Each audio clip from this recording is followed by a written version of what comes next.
Oke, hari ini kita akan membahas kenali lebih dekat tanah kita. Tentunya teman-teman pastinya udah banyak pertanyaan ya tentang tanah yang ada di sekitarnya. Mungkin ada yang tinggalnya di sekitar Jabodetabek, merasakan sendiri gimana tanah di sekitarnya itu mungkin tidak subur atau mungkin kurang gembur dibandingkan tanah-tanah yang ada di Lembang mungkin atau di Bandung. Nah, ada juga yang mungkin yang tinggal di sekitar tanah yang lebih banyak bebatuannya, susah sekali mencari sumber airnya, atau bahkan lebih banyak kerikil ya ketimbang tanahnya sendiri gitu, atau bahkan ada yang mungkin sifatnya lebih berpasir ketimbang tanah yang lebih gumpal gitu. Nah, pada sesi hari ini kami akan banyak membahas tentang bagaimana sih permaculture, perspektif permaculture ini membahas kualitas tanah. Kak Gibran akan memberikan materi ini. Teman-teman silakan siapkan catatannya, cemilannya, pertanyaannya, kita cair aja, bisa dilakukan semuanya di via chat. Silakan Kak Gibran. Iya, makasih Feb. Teman-teman, makasih banget udah hadir pagi ini. Di pagi agak mendung ya, kayaknya enak tidur sebenarnya. Dan sekarang udah cerah lagi, ini udah mulai semangat lah harusnya. Jadi, kayak tadi Febi bilang, kita hari ini akan banyak ngobrol soal tanah. Jadi kalau yang mungkin bulan kemarin ada yang udah ikut, bulan kemarin kita Permaculture 101, jadi bulan kemarin kita ngebahas soal apa prinsip etika permaculture itu apa sih dan gimana kita menerapkan prinsip dan etikanya di kehidupan sehari-hari. Jadi kalau apa namanya yang sebenarnya ini agak kayak rangkaian. Kalau yang kamu nggak ikut bulan kemarin nggak masalah. Ini bukan sesuatu yang nyambung, jadi mungkin bisa kayak pisah-pisah. Jadi ini sebenarnya apa proses belajar kami juga.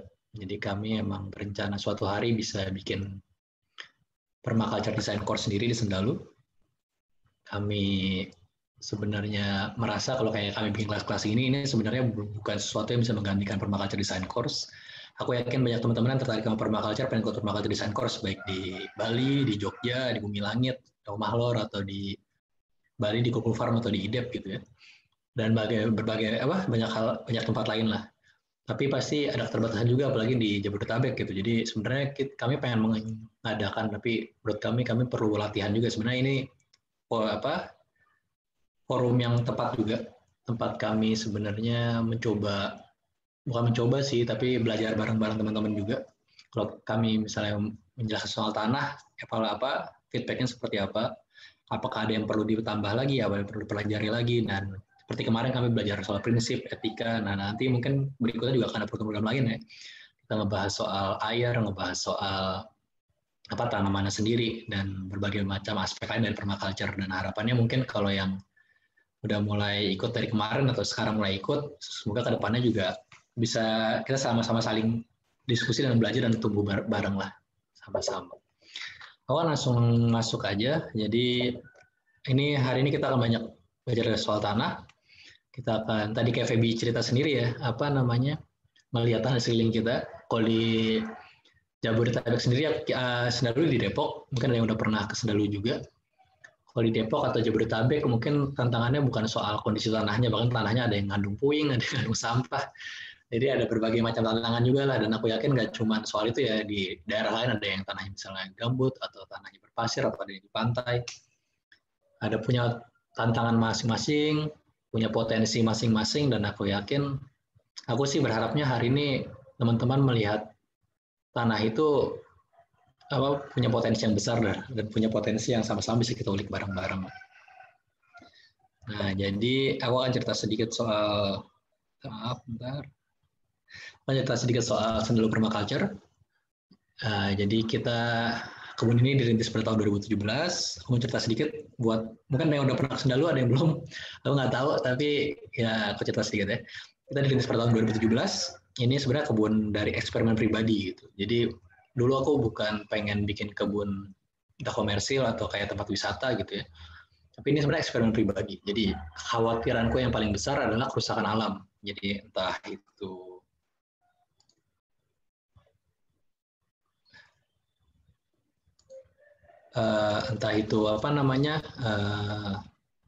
kebakaran hutan atau pencemaran sungai, pencemaran laut. Nah, itu yang jadi kekhawatiran sih, dan itu yang waktu itu jadi pertanyaan gitu. Aku sebagai anak muda bisa apa?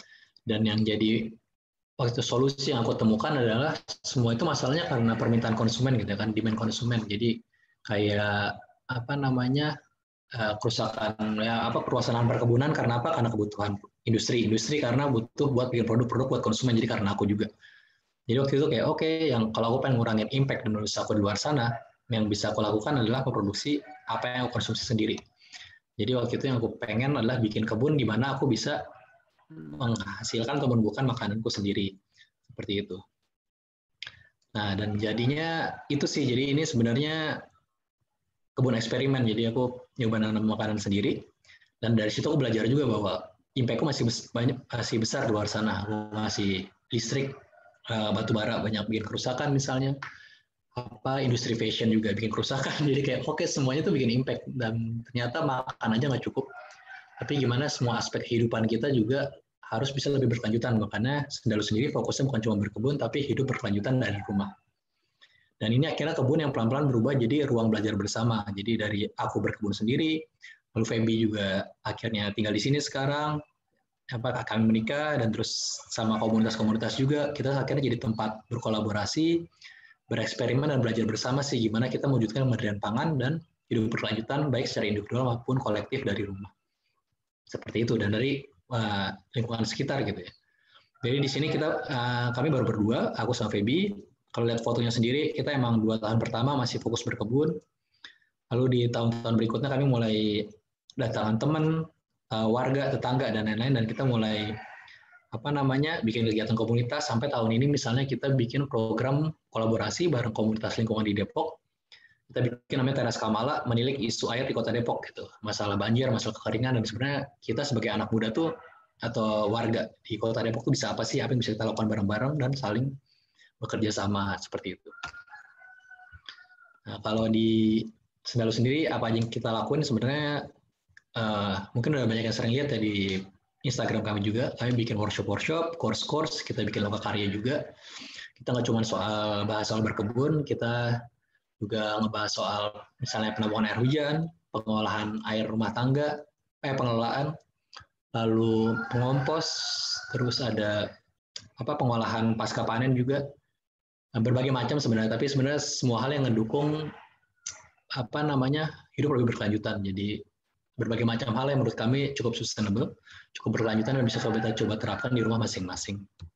Terus kita juga kedatangan teman-teman dari sekolah misalnya, banyak anak-anak sekolah sekitar sini sih kebanyakan yang belajar di sini juga, belajar nggak cuma berkebun tapi juga soal ekosistem, rantai makanan, soal belajar dari alam.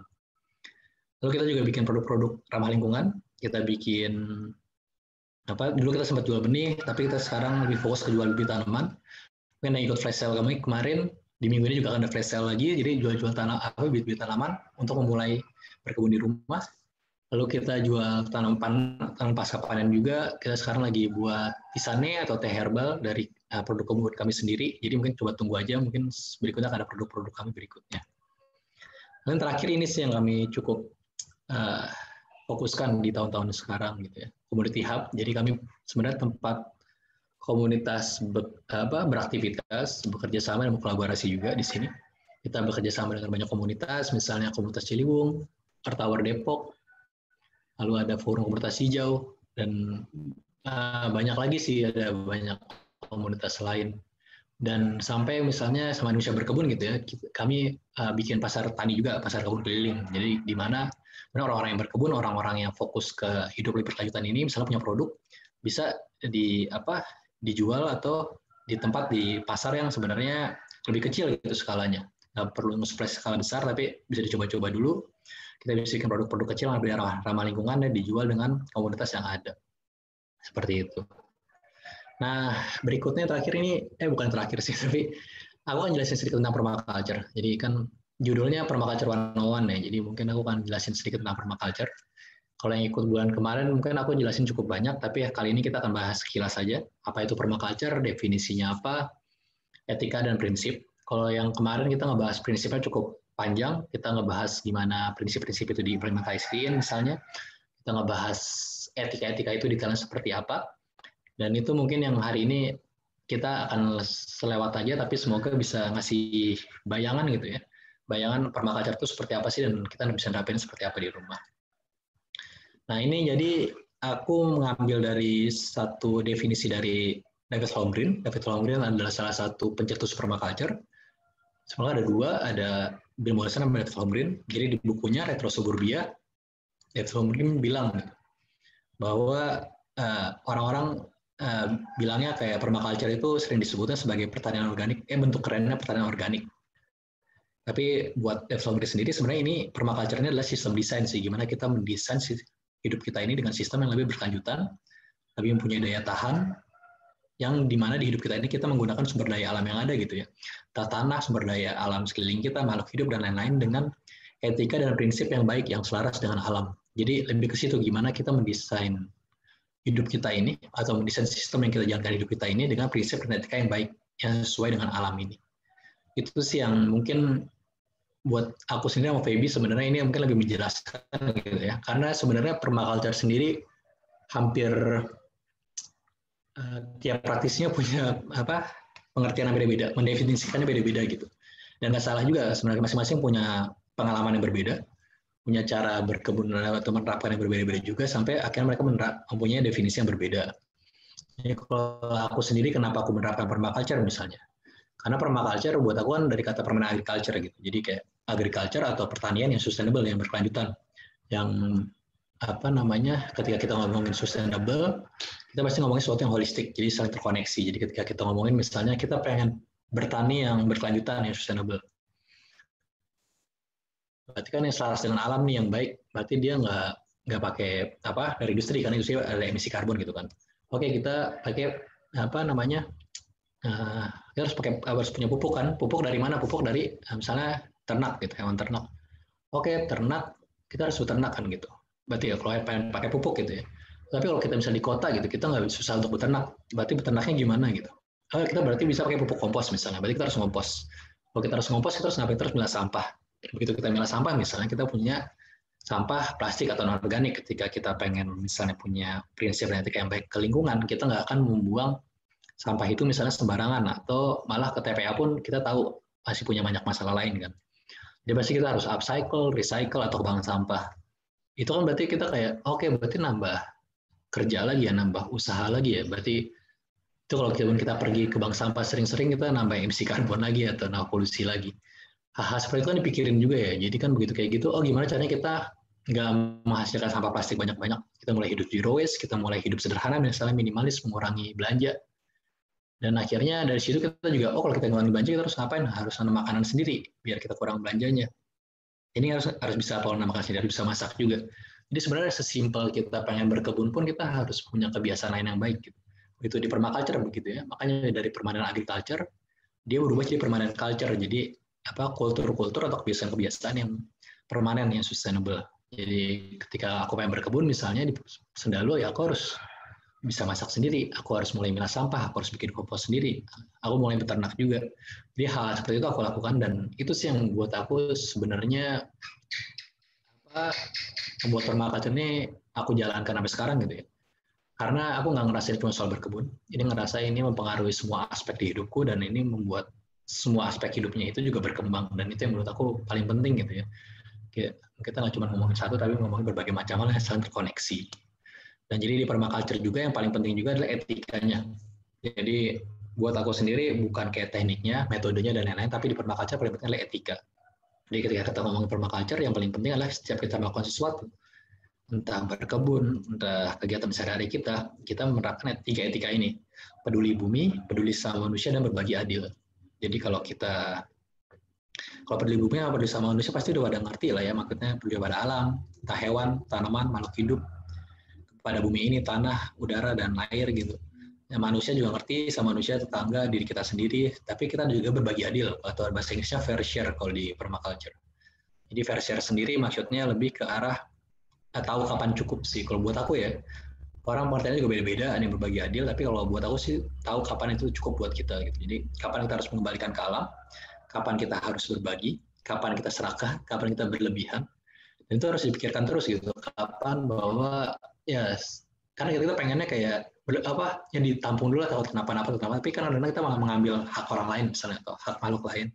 Atau misalnya kalau aku misalnya pelihara ayam, di sini aku pikirin aku dapat telur dan daging dari ayamnya, apakah ayamnya bisa hidup dengan baik, apakah dia bisa berlarian, mereka bisa berkembang biak, mereka bisa bertelur, mereka bisa makan dengan baik. Hal seperti itu diperhatikan karena kan kita pengen semuanya adil, ya. Adil dari manusianya, dari alamnya, dari lingkungannya. Terus ya banyak hal sih yang bisa dipikirin, bahkan sampai kita ke warung atau ke masjid naik motor, kita apakah perlu naik motor, apakah ini lebih banyak buruknya, lebih banyak baiknya. Jadi hal seperti itu pun dipikirkan. Dan itu bisa diterapkan ke seluruh sisi kehidupan kita sih sebenarnya. Nah, terus yang kedua adalah prinsipnya. Jadi permaculture punya etika dan prinsip. Jadi kalau prinsip ini ada 12. Aku hafal semua, cuma kalau disuruh nyebutin semuanya kayaknya agak susah. Jadi aku lebih sering pakai etikanya, dalam artian ketika aku lakukan sesuatu dibanding kayak mikirin 12 prinsip ini, aku lebih pakai 3 etika. Walaupun aku tetap pakai prinsip ini ya. Dan kalau kalian merhatiin, teman-teman merhatiin prinsip ini, sebenarnya prinsip yang normal banget, bukan prinsip yang luar biasa atau gimana gitu ya. Kenapa ini sesuatu yang bukan sesuatu yang aneh atau beda? Karena sebenarnya kalau prinsip permaculture itu didasari dari masyarakat adat gitu. Jadi dulunya Bill Mollison atau David Holmgren itu cukup berjalan-jalan keliling dunia. Mereka punya banyak pengalaman bertemu dengan masyarakat adat dan mereka belajar sebenarnya dari tradisi-tradisi mereka di masyarakat-masyarakat yang menjalankan hidup berkelanjutan ini gitu ya. Bahwa mereka punya prinsip-prinsip dan nilai yang sama gitu. Bukan sama sih tapi mirip. Ya, itu wajar. Kenapa? Karena masyarakat adat kan belajar dari alam juga gitu ya. Mereka saling berinteraksi, mereka dapat banyak ilmu, mereka akhirnya menerapkan prinsip-prinsip dan etika yang mereka harus lakukan. Dan itu yang coba dirangkum sih sama Bill Mollison dan David Holmgren gitu, bahwa akhirnya dibikin 3 etika dan 12 prinsip ini. Makanya ketika melihat ini semuanya kayak normal banget, dan sebenarnya ini bisa diterapkan di kehidupan kita masing-masing dan nggak susah sebenarnya. Dan itu jadi kalau prinsip ini itu mencerminkan aksi positif. Dan terus ini sebenarnya 12 ini cuma kayak acuan atau penanda gitu ya. Setiap kita lakukan, ini kita harus ngelakuin ini juga loh gitu. Dan ini sebenarnya kearifan lokal yang udah ada sebelumnya. Yang kita nggak perlu menciptakan sesuatu yang baru, tapi kita bisa melihat bahwa di sekitar kita tuh ada dan bisa kita pakai dengan maksimal. Seperti itu. Nah, terus mungkin aku sekarang akan masuk ke tanah. Aku semoga tadi yang permaculture agak cukup jelas gitu ya. Aku berharap sebenarnya dapat yang permaculture agak ngawang gitu ya. Tapi tiap orang, aku yakin aku awal-awal juga susah menyerapnya, tapi semakin lama aku semakin menjalankan berkebun gitu ya. Prinsip-prinsip itu dan etika itu semakin masuk akal, dan semakin kita bertemu dan berinteraksi dengan alam, dengan serangga, dengan tanah dan lain-lain, itu semakin kayak oh iya ya, oh benar juga ya. Aku ternyata jalanin prinsip ini selama ini, ternyata aku kurang prinsip ini, dan kita belajar lagi sih sebenarnya. Jadi aku berharap teman-teman mungkin bukan kayak satu prinsip ini harus dijalankan dan lain-lain, tapi kayak tahu aja, belajar dan terus setiap berkegiatan terus berkebun gitu ya. Ini diterapkannya kira-kira kayak gimana sih? Aku bisa seperti apa sih seperti itu. Nanti kalau misalnya ada pertanyaan tentang tadi etika dan prinsip permaculture, boleh di chat ya Kak ya?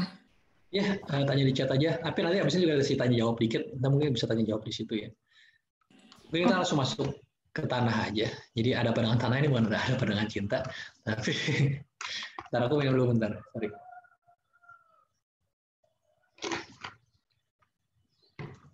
Ya, jadi ada pandangan tanah. Jadi kenapa yang pertama malah tanah gitu? Karena tanah mungkin buat aku sendiri, dan ini pas aku belajar PDC sendiri gitu ya, permaculture design course, ini yang pertama dibahas sebenarnya. Yang pertama etika prinsip itu tanah gitu ya. Kenapa? Karena sebagian besar bermulai dari tanah. Dan tapi tanah juga yang paling bisa kita bukan manipulasi sih, tapi kita perbaiki lah atau ubah dengan baik gitu. Jadi kalau di permaculture sendiri kebanyakan kalau praktisi-praktisi yang udah cukup besar gitu ya, mereka mulai dari tanah yang marginal gitu, tanah yang susah untuk diperbaiki. Dalam artian kayak kalau bumi langit, teman-teman tahu mungkin udah pernah ke sana, mereka emang tumbuh di tanah kan banyak yang bebatuan gitu ya, yang kurang agak susah untuk bertani sebenarnya. Nah itu yang makanya kenapa tanah itu jadi yang pertama dibahas juga, dan jadi yang ini sebagai modal kita untuk kedepannya juga. Dan kalau ada pandangan tanah ini, karena kalau buat aku sendiri gitu ya, ini yang paling dekat dengan aku. Dalam artian semua masalah yang ada di sekelilingku sebagian besar bermulanya dari tanah. Jadi masalah banjir, kekeringan, masalah pangan, masalah emisi karbon, semuanya itu kembalinya ke tanah. Sumber masalah dan sumber solusinya gitu. Jadi itu sih yang hari ini kita coba bahas, dan hari ini semoga teman-teman bisa saling diskusi lah gimana kita bisa sama-sama menjaga tanah kita. Nah ini mungkin yang aku akan cerita sedikit. Ini aku dulu senang banget pertama kali aku dijelasin ini gitu ya. Jadi tanah sebagai ekosistem gitu. Kita ngelihat selalu tanah ya sebagai tanah aja. Tanah sebagai sesuatu yang ya udah tempat berkebun atau sebagai suatu benda mati. Cuman tanah atau soil di sini mengandung banyak makhluk hidup sebenarnya. Dan kalau kita melihat sendiri bahwa dari satu vertebrata atau dari satu manusia gitu ya dalam 1x1 meter, itu bisa mengandung banyak banget makhluk hidup. Bisa kayak 100 siput atau bekicot misalnya. Bisa ada 3.000 cacing, bahkan sampai kayak jutaan dan triliunan bakteri, protozoa, nematoda, dan lain-lain. Dan itu kan yang kita sebenarnya nggak sadari ya, sebenarnya bahwa kalau kayak kita merusak tanah, kita kayak berbuat dosa kepada entah triliunan makhluk ini mungkin yang kita nggak sadari juga. Jadi bahwa ada banyak kehidupan di bawah kaki kita, ada bahwa banyak kehidupan yang bisa kita lihat yang sebenarnya kita sering lupakan, dan itu mereka sebenarnya berperan besar banget ke kehidupan kita yang kita lihat juga. Hal seperti itu nanti aku coba jelasin juga gitu. Dan ini sih, dan semua ekosistem ini bukan cuma sekedar mereka makhluk hidup, mereka punya rantai makanan, mereka banyak gitu ya. Tapi mereka punya perannya masing-masing. Jadi aku akan cerita sedikit yang aku belajar banyak dari kebunku adalah aku sekarang nggak mengkotak-kotakan gitu. Jadi hama atau polinator atau tanaman obat, tanaman hias gitu. Kenapa? Karena semuanya punya peran dan fungsi masing-masing, dalam artian ada plus ada minusnya gitu. Jadi kayak kalau aku kebanyakan kepik gitu ya yang ngebantu, aku sekarang di sini nggak ada kutu putih. Kalau aku tapi ada kepik, tapi kalau aku kebanyakan kepik ntar jadi masalah lagi, ntar ada predatornya lagi.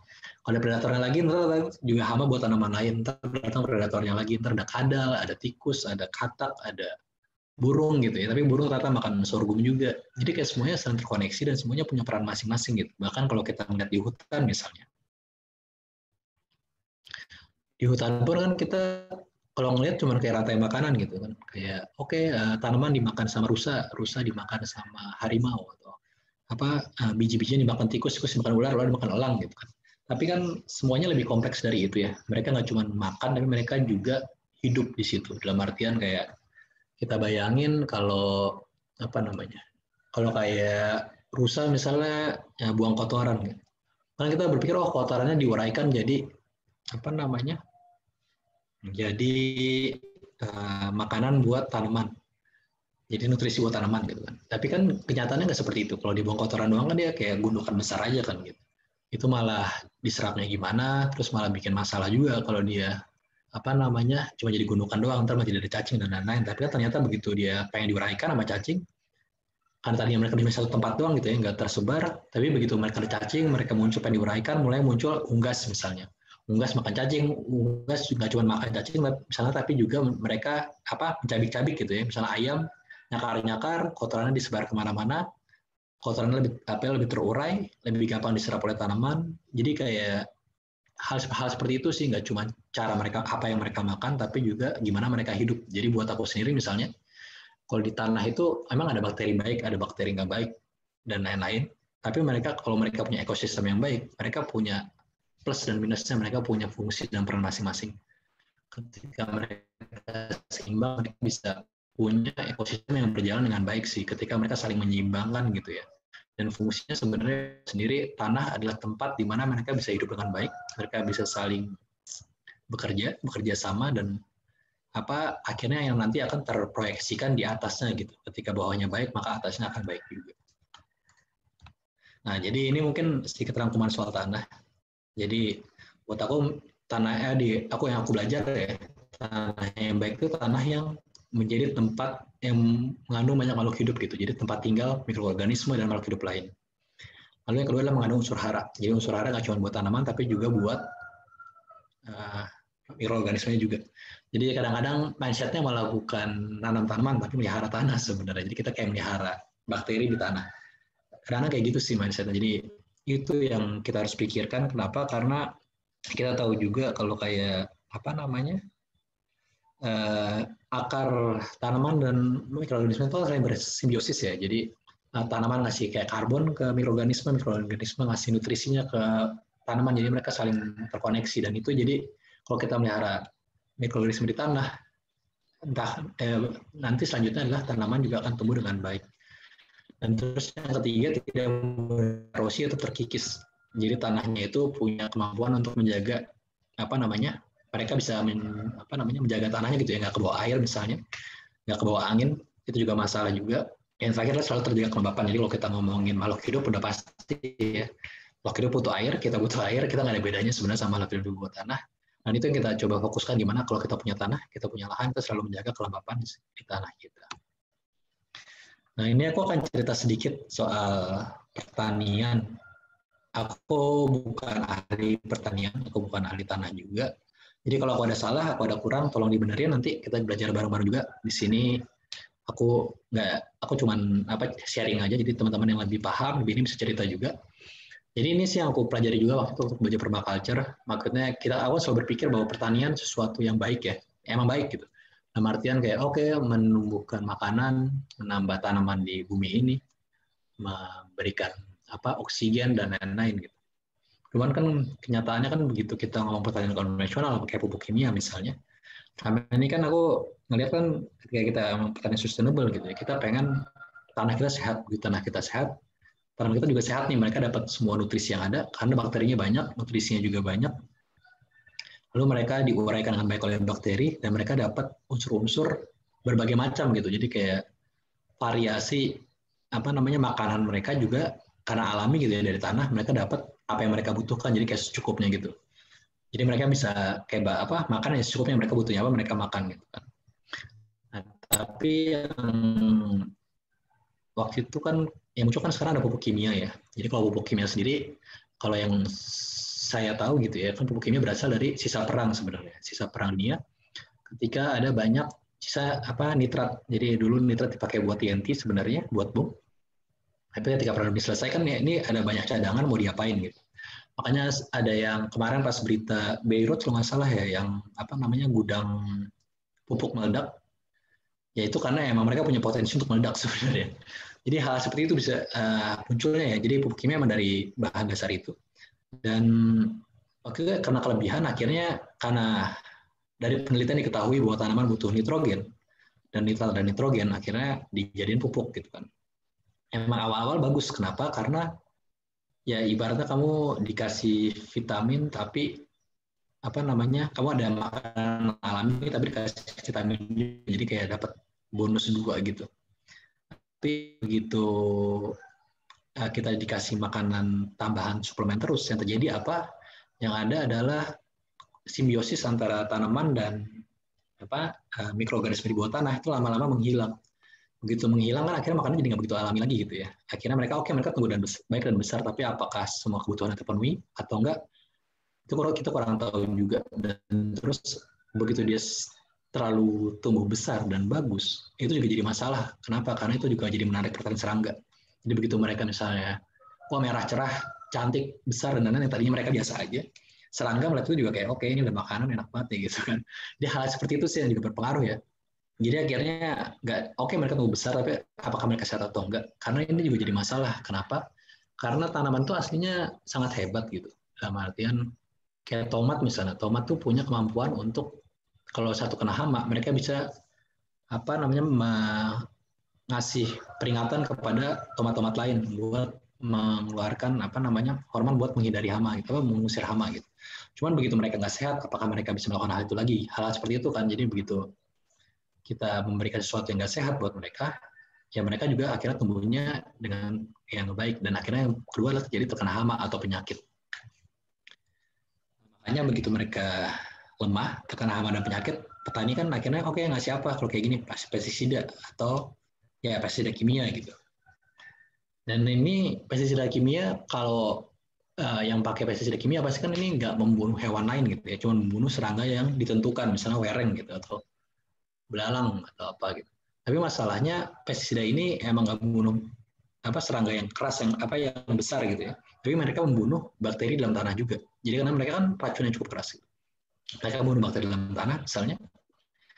Yang terjadi apa? Ya udah nggak ada simbiosis, bakteri berkurang. Sekarang bakteri yang udah ada di tanah yang tersisa mati juga karena pestisida misalnya. Akhirnya ya kalau tanahnya udah rusak, nggak ada kehidupan, yang terjadi apa? Itu sebenarnya bentuk bumi melindungi dirinya sih. Jadi ketika tanah itu rusak, misalnya ketika kita luka gitu ya, ada luka gitu ya, karena pertama muncul koreng ya. Bumi juga sama. Bumi kayak berusaha memperbaiki lukanya dengan menemukan ekosistem baru. Makanya muncul tanaman pionir. Tanaman pionir itu kayak misalnya rumput. Makanya kalau di sana gulma gitu ya. Atau kalau misalnya kita di lapangan merah, pasti kayak yang muncul pertama rumput kan, karena ya lapangan merah segitunya kering, tandus, nggak ada apa-apa, atau pas main bola gitu ya, yang pertama muncul pasti rumput. Nah, mereka muncul rumput. Tapi kan bagi petani itu gulma. Begitu ada gulma, diapain? Dibunuhnya ya kasih herbisida. Kasih herbisida, kalau tanaman pangan yang nggak tahan juga tanamannya akan mati. Jadi kan ada keperluan untuk misalnya harus ada bibit unggul nih, bibit yang tahan dengan segala macam kondisi misalnya. Akhirnya ya dibutuhkan benih unggul juga. Ketika kita muncul benih unggul, akhirnya petani juga harus beli benih juga. Begitu petani beli benih, benihnya juga punya banyak persyaratan sebenarnya. Ketika benih harus dengan pupuk yang baik, dengan kita harus menghilangkan hama juga. Jadi kayak harus pupuk kimia, butuh pestisida, butuh herbisida. Sampai akhirnya ini saya di putaran ya, kita akhirnya ketergantungan semuanya, ketergantungan benih, herbisida, pupuk kimia, pestisida. Yang akhirnya jadi masalah. Kenapa? Karena ini nggak cuma merusak isu pertanian kayak kebutuhan modal yang besar, tapi juga tanah kita ketika kita pakai pupuk kimia kebanyakan misalnya, atau pakai pestisida kebanyakan, pupuk kimia kebanyakan sekarang jadi masalah karena salinisasi gitu ya. Tanah jadi lebih banyak kandungan garamnya, jadi punya masalah karena kan pupuk kimia harus sesuai dosis. Tapi kalau skalanya besar, kadang-kadang suka tersisa atau harus larut dalam air tapi nggak bisa larut, jadi tersisa di tanah dan lain-lain. Jadi itu juga jadi masalah banyak. Nah akhirnya pertanian juga jadi menyebabkan kerusakan lingkungan juga. Itu sih yang jadi aku kayak pertanian ternyata juga banyak menyebabkan kerusakan lingkungan. Itu juga jadi salah satu sumber masalah juga yang sebenarnya kenapa aku akhirnya memutuskan juga aku fokus menanam makananku sendiri kayak gitu. Dan kalau di sekitar kita gitu ya, di kota atau mungkin teman-teman yang nggak Jabodetabek juga ngerti bahwa di kota sendiri masalah yang paling aneh adalah kebanjiran dan kekeringan. Jadi antara dua gitu, antara kita kebanyakan tuh kekurangan air sih sebenarnya gitu kan. Jadi ini juga masalahnya waktu itu kita sempat diskusi sama Pak Didi dari PU Bandung. Beliau bilang gitu bahwa ini tuh serupa tapi tak sama gitu, kayak kembar tapi beda. Kenapa? Karena solusi dan masalahnya sama-sama masalahnya karena kurangnya resapan air. Berarti kan solusinya menambah resapan air gitu kan. Nah, resapan air kan sangat identis dengan tanah atau tanah yang diolah dengan baik. Ini bisa lihat sendiri bahwa ini yang kiri itu kiri makannya cuma beda 3 bulan, yang kiri di Margonda, yang kanan di Depok juga. Nah, ini di Setu bahkan danaunya kering gitu. Dan itu masalah kenapa? Karena ya pas kamu musim hujan, air nggak bisa menyerap ke tanah, nggak ada cadangan air sehingga musim kemaraunya kering gitu kan. Tapi begitu ya masalah jadi nggak ada resapan dan jadi lupa membangun lah, lupa berkebun, sibuk membangun lupa berkebun kayak gitu. Jadi kita akan mau ada sesi tanya jawab. Kita akan tadi aku udah memaparkan sedikit gitu ya, semoga mungkin ada terpantik sedikit atau pengen diskusi sedikit, pengen cerita juga, boleh banget. Kalau ada yang mau nanya soal permaculture, soal kayak masalah tanah, kita coba diskusi aja di sini, boleh di chat, boleh langsung open mic. Ya, bisa diangkat aja langsung. Kalau belum ada, saya yang tahu. Ada. Oh ada. Bu Rizka. Salah, Bu Wita. Iya. Iya, Mbak. Kedengeran nggak, Mbak? Ya, kedengeran. Ya kan kita kan di komplek ini, Mbak, ada lahan kosong baru mau kita garap nih, Mbak, buat mulai nanam-nanam nih ibu-ibu musim pandemi ini. Tanahnya tuh udah kita beresin, udah kita bersihin, ya lumayan banyak ada cacing segala macam. Cuma tuh masih tercampur dengan banyak puing-puing. Nah, masalahnya gimana tuh Mas buat menyuburkan tanah yang bekas tempat pembuangan puing segala macam? Ya. Itu aku yakin pengalaman banyak orang sih, aku juga sama di sini. Persis. Tapi kalau aku saranin kalau pengen niat emang agak disisihin sedikit. Jadi emang kalau bisa sih kedalamannya agak dalamin, tapi ada cara kedua nih. Cara keduanya ada dinaikin. Jadi kita emang bikinnya raised bed gitu. Jadi yang bawahnya dilangin sedikit minimal biar akar bisa masuk ke bawah, bisa nyari air, tapi yang atasnya ditinggiin. Nah, tapi di atasnya ditinggiin aja. Nah, untuk penyuburkannya Mas, itu kita perlu taburin pupuk kandang dulu atau gimana Mas? Untuk menyuburkan nanti aku tunjukin juga sih caranya. Jadi kita ada kayak sistem kayak masukin biomasa. Jadi pas misalnya kemarin Mbak Wita misalnya ngebersihin lahannya kan. Jadi sambil kita ngegali yang tanah yang itu dimasukin yang lain juga nggak masalah, kayak sisa-sisa daun, sisa-sisa kayu gitu-gitu. Oh ya, bekas mengompos ya Mas. Jadi kayak ngompos pelan-pelan itu juga bisa dilakuin sih. Itu juga ngebantu ininya ya, tempat tanamnya ya. Itu tempat tanam bisa lebih tinggi tuh. Jadi kalau untuk kayak anak-anak atau ibu. Jadi udah dibikin tinggi. Nih ibu-ibu baru kan kita nih proyek bersama nih sama ibu-ibu ya. Kebetulan mau semua emang udah pada mengompos. Udah banyak deh yang pada mau ikut. Nah, ini masalahnya ibu-ibu bilang harus dikasih dulu pupuk kandang. Nah, itu dari pupuk kandang aja kita udah banyak nih masukan pupuk kandangnya, pupuk kandang ayam, kambing, sapi gitu lah. Jadi saya kan yang newbie ya baru, jadi aduh bingung mau yang kayak gimana nih gitu. Kalau untuk pupuk kandang, kalau untuk kayak di bawah agak dalam, aku saranin pupuk kandang yang terurainya pelan, jadi kayak pupuk kandang yang kambing yang apa namanya, yang bulat-bulat. Soalnya kan kalau di dalam kan dia lebih lama dicapai sama akar ya. Cuma kalau dia agak di permukaan cari yang halus kayak apa sapi, ayam gitu. Oh gitu, oke. Nah, lebih ke arah sana. Nanti aku boleh nanya-nanya terus ya Mas, selama menggarap ya kita. Di komplek mana Bu Wita kalau boleh tahu? Di Bekasi di Puri Gading, Jati Melati Mbak. Oke. Jati Melati ya, untung ya pada lagi semangat nih Mbak. Jadi ya udahlah kita bikin proyek. Iya bagus lah. Mantap. Mengompos juga keren banget.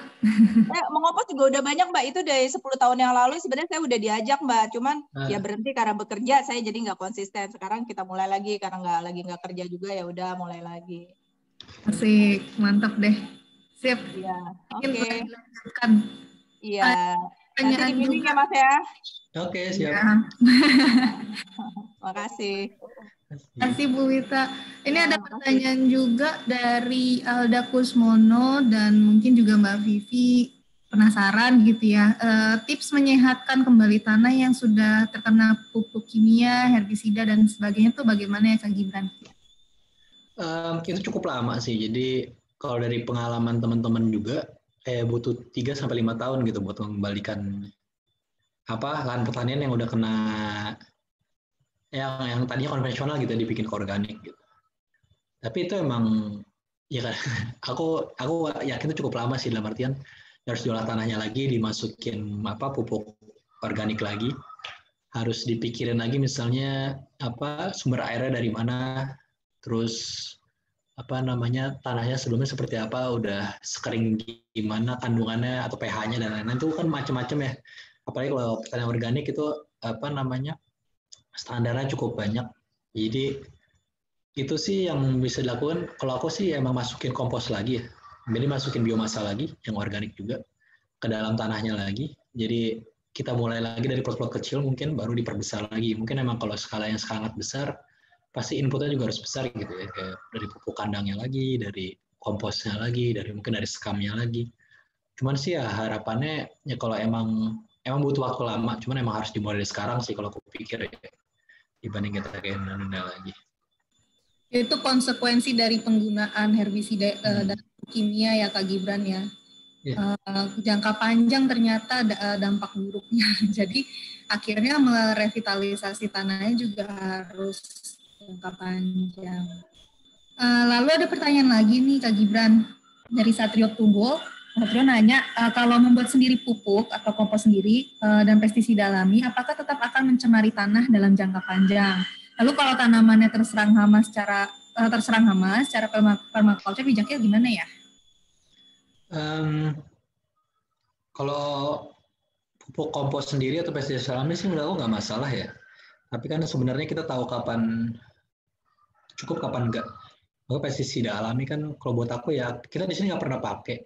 Tapi kalau pestisida alami kan satu bahan aja. Tapi kan kita tahu kapan berlebihan atau enggak. Karena ya sebenarnya kalau pestisida alami misalnya kayak dari yang kita sering bikin misalnya dari cabai atau bawang putih gitu ya.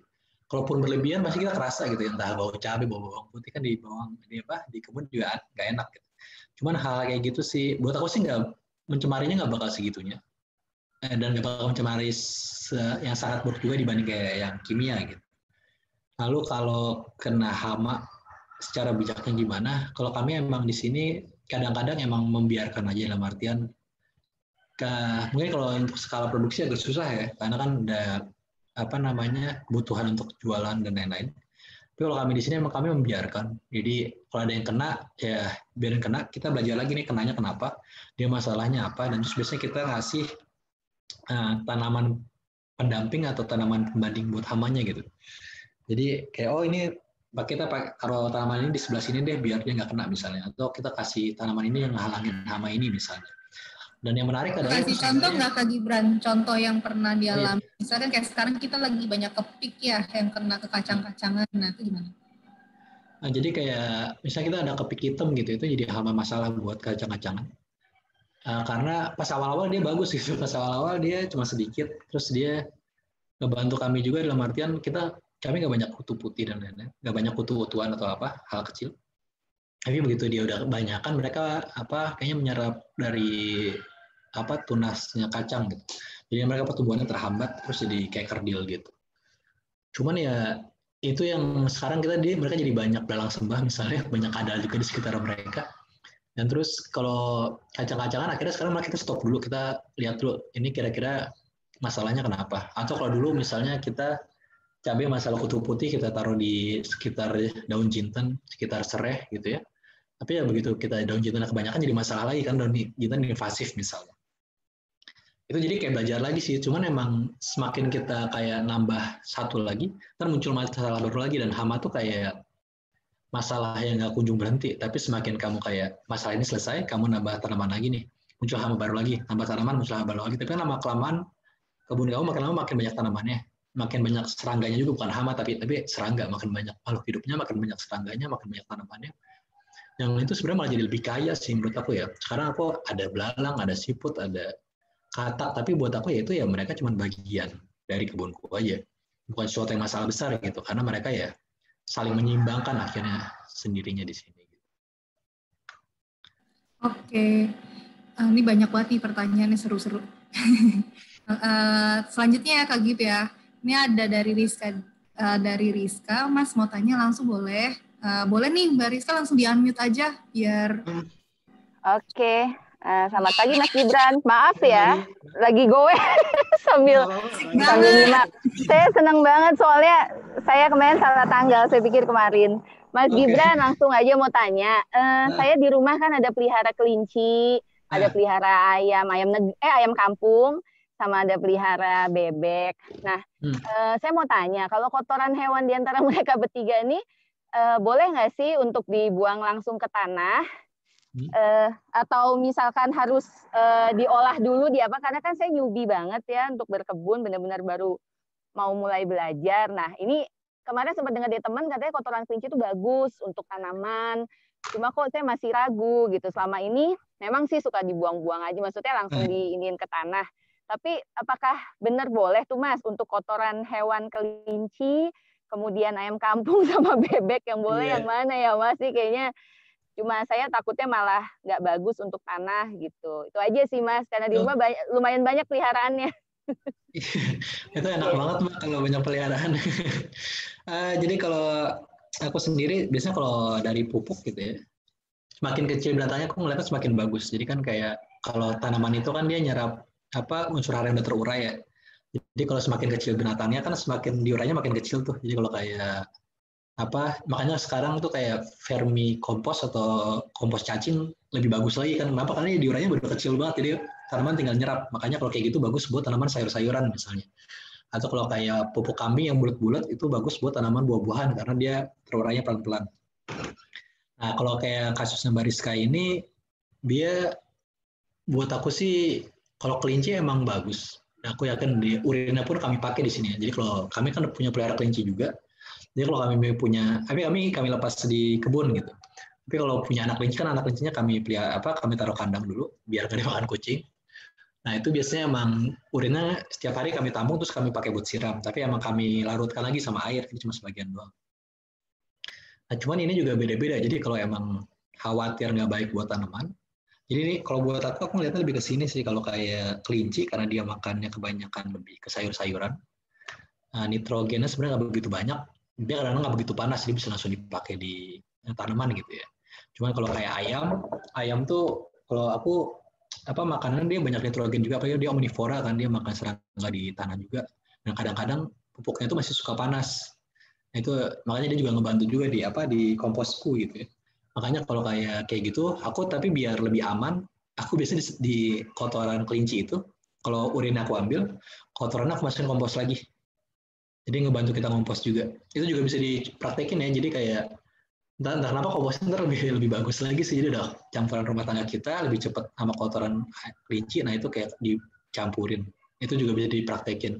Tapi kalau pengen coba pup kelinci sih aku pikir oke-oke aja masuk langsung ke tanaman, tapi kalau bisa mungkin dicampur dulu sama media tanam, jadi lebih ringan lah. Langsung pupnya, langsung kotorannya aja. Siap. Oke Mas. Tapi kalau misalkan, kalau misalkan ke tanah aja, saya kan ada halaman belakang berumput gitu Mas, nggak masalah juga ya berarti ya, tanaman tuh maksudnya kalau untuk yang kelinci nggak apa-apa ya, misalkan air kencingnya itu. Tapi kalau air pipisnya kalau bisa dilarutin. Tapi kalau kayak kotorannya ya kalau bisa jangan langsung, kalau di atasnya doang kan jadi bau ya, ketumpuk gitu ya. Iya, betul. Maksudnya harus gali dikit aja. Oh, oke. Sip. Oke. Terima kasih banyak jawabannya Mas Gibran. Selamat mencoba Mbak Rizka. Terima kasih Mbak Feby. Oke, nah kita lanjut ya. Nampaknya banyak teman-teman yang punya persoalan minim lahan nih. Ya emang itu persoalan perkotaan ya. Iya. Kayak Iva dari Purwokerto nanya nih, tantangan membuat ekosistem tanam di rooftop, do and don'ts-nya apa? Soalnya ada keterbatasan lahan. Lalu terkait itu juga, Rizka Tania juga bilang kalau dia keterbatasan lahan dan minim matahari, apakah boleh direkomendasikan untuk pemula yang bisa tanam secara optimal? Kalau rooftop tuh jawab sekaligus ya. Jadi kalau rooftop tuh yang masalah utama yang paling perhatian adalah kuat atau nggak rooftopnya. Itu dan yang kedua, kalau yang pesaranin adalah bikin kalau pengen berkebun di rooftop adalah mitigasinya. Jadi kayak kalau kenapa-napa apa yang harus dilakukan. Jadi kalau aku kemarin salah bikin gitu ya. Jadi kalau ngeliat sendalu kan kita pakai hebel. Itu hebel salah banget kalau buat aku ya. Kenapa? Karena hebel tuh susah dibongkar. Jadi kalau misalnya bocor atau apa, itu susah dibongkar. Jadi yang kedua aku bikin pakai bata ditumpuk. Jadi kalau misalnya aku ada masalah, misalnya ada airnya ketampung terlalu banyak atau misalnya atapnya bocor, itu aku bisa ganti.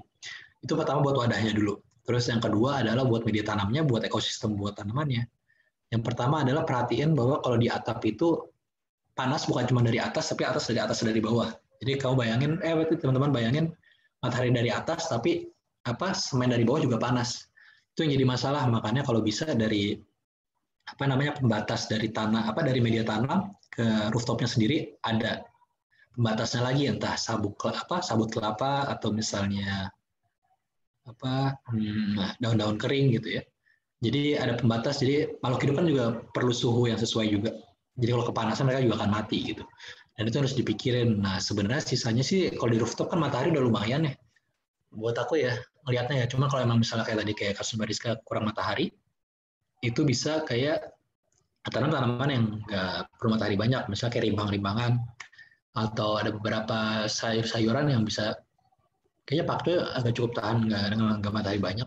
Itu bisa dicoba-coba sih, dan itu bisa macam-macam. Atau misalnya kayak tanaman hias sekarang juga perlu matahari banyak, jadi campur-campur aja. Jadi kan itu juga bisa ya.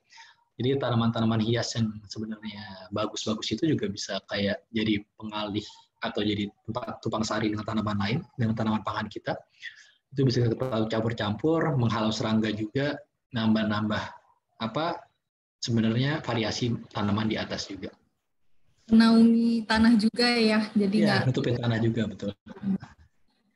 Oke, semoga terjawab ya. Sedikit rekomendasi. Ini juga ada pertanyaan dari Marwah di Ciputat.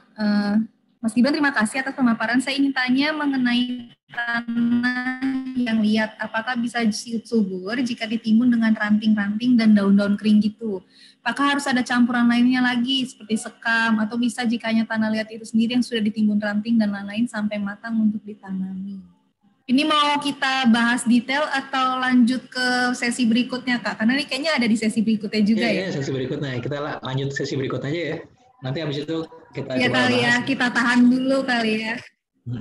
Siap. Silakan. Oke, jadi tadi kita udah aku cerita sedikit soal tanah, soal kenapa penting gitu ya, kenapa ada banyak masalah di tanah kita. Dan jadi mungkin sekarang kita akan lebih ke gimana sih kita ningkatin kualitas tanah. Karena kan sebenarnya begitu kita ngomong sustainable atau berlanjutan atau kayak cuma sustain aja itu nggak cukup ya. Cuman kayak bertahan dengan kondisi tanah sekarang ini juga nggak cukup gitu. Kita harus gimana caranya si tanah ini nggak cuma bertahan tapi juga bisa beregenerasi gitu, bisa lebih baik buat anak kita, cucu kita, buat generasi selanjutnya. Sebenarnya itu yang kita pengen. Jadi kalau kayak kita punya tanah, misalnya banyak sampahnya, ya bukan udah tanah ada sampah ya udahlah biarin aja kita nggak bisa nanam, tapi kan ntar anak kita akan tinggal di situ misalnya. Jadi makanya kalau kita di sini misalnya berkebun selalu bawa kantong sampah, kenapa pasti ntar ada aja nih bungkus apa sisa baju orang atau pernah lihat can dalam gitu, entah dalam bekas kayak nggak jelas banget. Dan aku yakin banyak kasus seperti itu juga di perkotaan misalnya. Dan itu sih yang paling pertama dipikirkan adalah gimana caranya meningkatkan kualitas tanah ini. Bukan cuma kayak yang penting tanah ini ada, tapi gimana caranya meningkatkannya. Jadi yang pertama kita bisa lihat bisa juga mengenali jenis tanah. Ini yang sederhana. Aku bukan ahli tanah, jadi aku nggak pakai teknik-teknik yang luar biasa seperti apa. Cuman yang kita waktu itu lakuin pertama kali sebenarnya buat ngecek tanah kita itu tanahnya seperti apa gitu. Jadi kalau ini aku ambil di beberapa di internet buat ngeliatin. Jadi ini pakai jar gitu ya, pakai toples kaca. Ini ngelihat kandungannya apa aja sih di tanah kita gitu. Jadi ini simple caranya. Jadi 2/3 isi tanah, 1/3 isi air. Jadi maksudnya 2/3 tanah bisa dipenuhin gitu ya. Dan habis itu atau enggak setengah-setengah juga nggak masalah. Jadi setengah tanah, setengah penuh air. Nah itu habis itu dikocok-kocok, diaduk-aduk. Habis itu dibiarin semalam sampai 2 malam. Habis itu dilihat. Nah itu bisa kelihatan. Nanti karena kan yang pasir itu akan mengendap lebih dulu, lalu ada pasir halus atau tanah halus, lalu ada clay gitu, clay itu tanah liat. Nanti baru ada air. Nah biasanya yang ngambang di atas adalah mineral dan bahan-bahan organik lain kayak gitu. Nah jadi di situ kita bisa melihat tuh tanah kita sebenarnya banyaknya apa sih gitu. Dan ini aku tekanin kenapa? Karena tiap orang punya tanah yang beda-beda. Jadi kalau misalnya kayak tadi Feby bilang media tanam di kita misalnya sekam bakar, pupuk kandang dan tanah, sekam bakar, kompos dan tanah gitu ya. Kenapa? Karena kondisi tanah kita kayak gitu. Cuman bayangin misalnya kamu teman-teman ada di Jogja atau Lembang gitu, atau Bandung, Lembang yang tanahnya agak vulkanis atau tanahnya maksudnya sangat poros gitu ya, sangat gembur gitu. Kenapa kalau udah gembur ngapain ditambah sekam bakar lagi misalnya? Hal kayak gitu kan juga jadi pertimbangan ya. Jadi kita tahu tanah kita ini tanah liat, tanah yang seperti apa. Dan itu yang kita coba pahami sih dari eksperimen ini sebenarnya. Nah ini sebenarnya kita bisa ngelihat kalau emang kandungannya udah seimbang sebenarnya udah oke kan. Cuma kalau misalnya kebanyakan tanah liat kita harus ngapain sih gitu? Apakah harus tambah pasir lagi, tambah sekam bakar lagi, atau kalau kebanyakan pasir apakah kita harus, kalau kebanyakan pasir berarti mereka nggak nyimpan air kan, berarti nggak nahan air. Berarti airnya langsung menghilang gitu. Jadi tanamannya lebih cepat kering misalnya. Mungkin kita harus nambahin tanah liat lagi. Jadi kayak berbagai macam cara sebenarnya buat kita memperbaiki tanah kita. Nah, ini yang misalnya kalau di Sendalu sendiri, problem kita adalah tanahnya tanah liat gitu kan. Ini lihat sendiri yang paling kiri ini kayaknya kasus di banyak teman-teman di Jabodetabek. Tanahnya tanah merah yang kalau kita gumpalin gini dia kayak langsung jadi bola, lengket banget. Kalau hujan mereka kayak hampir nggak nyerapin air karena air cuma lewat doang. Karena mereka udah kayak tanah liat gitu ya. Dan kalau musim kemarau tuh retak-retak gitu. Dan kalau ada tanaman di situ tanahnya retak kan berarti akarnya juga ikut putus-putus kan. Kebayang. Nah, jadi itu makanya kenapa kalau di Sendalu sendiri kami mencampurkan tanah dengan sekam bakar. Kenapa? Karena kami pengen bikin tanahnya lebih berporos, lebih bisa menyalurkan air. Nah, jadi itu yang kami lakukan. Nah ini sebenarnya contoh aja sih gimana kami akhirnya jadinya tanah sekali bakaran kompos. Kalau untuk bikin media tanam seperti itu. Nah, lalu ini beberapa hal yang bisa kita lakukan. Jadi untuk mengolah tanah ya di karangan, di rumah atau di lahan kita. Jadi ini aku belajar juga adalah kompos dan pupuk cair. Jadi kalau kompos pupuk cair ya cukup mengerti lah ya. Pupuk lalu bisa rotasi tanaman. Jadi emang sebenarnya rotasi tanaman kan buat di lahan yang besar ya, lahan pertanian gitu. Kita sadar kalau aku sering lihat misalnya di Jawa gitu ya, dari padi tukar sama cabe, tembakau, jagung, pindah-pindah itu kenapa biar nggak eksploitasi unsur hara di tanah. Lalu buat menghilangkan hama juga, dalam artian kayak hamanya untuk musim berikutnya dia bingung gitu karena ganti sama tanaman lain kayak gitu. Dan terus ada mulsa, mungkin yang belum tahu mulsa nanti aku jelasin juga. Mulsa itu buat penutup tanah. Apa gunanya? Gunanya buat menjaga kelembapan, mengurangi gulma dan lain-lain. Dan terus terakhir yang bisa kita lakukan juga adalah variasi tanaman. Jadi gunakan tanaman legum. Legum itu kacang-kacangan. Jadi kebayang kayak turi, pete-petean, lalu ada kacang tanah, kacang hijau, kacang merah, dan berbagai macam kacang-kacangan lain. Jadi legum itu kacang-kacangan ya. Kalau ada rumput-rumputan, ada bunga-bungaan, itu semua punya fungsi masing-masing. Dan kalau kita ngelihat gulma, sebenarnya kita bisa melihat bahwa ini tanahnya butuh apa sih gitu. Ini kamu bayangin kalau rumput kan punya ciri khas, misalnya rumput akarnya dalam gitu ya, makanya susah dicabut gitu. Kenapa? Karena tugasnya dia adalah memecahkan tanah gitu. Dalam artian kalau tanahnya padat banget nih, tanah merah nih tanah padat banget, kan kebayang ya, berarti air susah masuk. Gimana biar airnya bisa masuk? Maka rumput datang gitu. Biar dia pertama nutupin tanah dengan yang di atas hijaunya, tapi akarnya bikin celah-celah gitu. Mereka menjalar ke bawah tanah buat bikin tanahnya lebih poros. Kayak gitu-gitu. Dan terus ya gitu kita bisa ngeliat sih dari tanaman yang ada di tumbuh di sekeliling kita. Nah, jadi ini mungkin aku akan cerita soal kompos sedikit. Tadi aku seneng sebenarnya pasti banyak yang udah ngompos. Tadi kita dengar cerita yang udah pada ngompos juga. Dan aku yakin kompos ini salah satu elemen penting lah kalau kita pengen mulai berkebun. Bahkan kalau sebelum mulai berkebun pun aku malah menyarankan kompos duluan dibanding berkebun duluan. Cuman yang bisa kita lakuin, aku di kebun ini sendiri punya beberapa cara mengompos. Jadi kita ada bikin pakai ember komposter misalnya. Ada kita pakai bak-bak kompos dengan ayam. Dan terus kita juga bikin pakai biopori. Atau yang di kiri bawah kita bikin banana circle, nanti aku jelasin juga. Jadi ngompos ada berbagai macam cara, dan ini sebenarnya ngelihat dari lahan kita cukupnya atau sesuainya yang mana. Sisa makanan kita sebesar apa, misalnya tanamannya adanya apa, dan itu yang kita lihat yang bisa kita implementasiin di tempat kita itu apa sih gitu. Dan kompos baik, kenapa? Karena kompos itu yang paling utama bukan, ya emang nutrisinya penting, tapi yang utama juga adalah mikroorganismenya. Jadi kita kayak membuat mikroorganisme yang besar di tanah ini gitu. Ini kompos yang baik itu kompos yang banyak mengandung makhluk hidup juga. Jadi kalau bikin kompos kan pasti kayak ngasih sisa makanan ya. Kenapa? Karena sisa makanan ada gula, ada nutrisi, ada air, dan itu habis itu kita masukin mikroorganisme lokal gitu, MOL atau kayak E4 gitu ya, efektif mikroorganisme. Kenapa? Karena biar mereka ada mikroorganisme, mereka bisa makan dari sisa buah kita, makan gula, mereka bisa hidup di situ, mereka bisa memperbanyak, dan itu yang akhirnya nanti begitu dimasukin ke tanah, itu akan memperkaya tanah kita.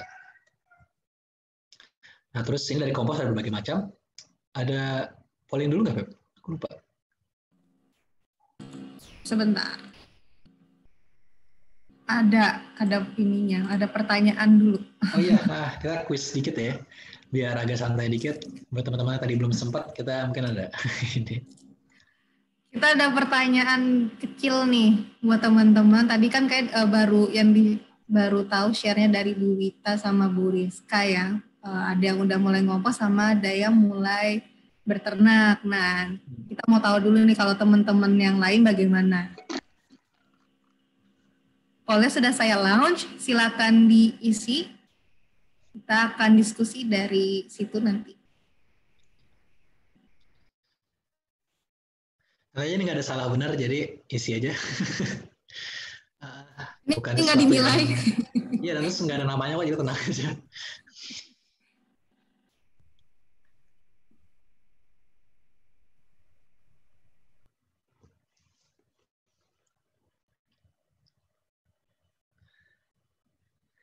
Itu nggak sampai semenit kali Feb ya? Atau Boleh. Nah, mungkin biar enak sih 2 menit kayaknya deh. Jadi kenapa kita penanya ini sebenarnya kita juga belajar sih. Jadi kita udah coba beberapa kompos dan aku yakin teman-teman punya cara komposnya masing-masing. Dan kita percaya tiap orang punya caranya masing-masing dan ini bisa diadaptasikan dengan keadaan masing-masing gitu. Jadi sebenarnya begitu kita ngisi ini kita pengen lihat sih gimana. Ada banyak yang seperti apa dan mungkin ini ada banyak yang lainnya juga kan. Berarti kan lainnya ini ada cara-cara baru nih, cara-cara yang sebenarnya mungkin bisa diadopsi sama teman-teman yang lain juga kayak gitu. Biasanya setiap cara tuh ada ininya ya Kak, plus minusnya gitu. Iya betul, dan pasti banyak gagalnya juga, banyak bener gagal salah. Dan aku banyak gagalan juga dan pasti teman-teman juga. Gitu. Terus belum tentu yang satu cocok, yang lainnya cocok juga gitu juga belum tentu. Yep. Udah kali ya. Dikit lagi nih, masih 20 orang, 8 lagi nanggung. Oke. 15 detik lagi deh, 15 detik biar genap 2 menit.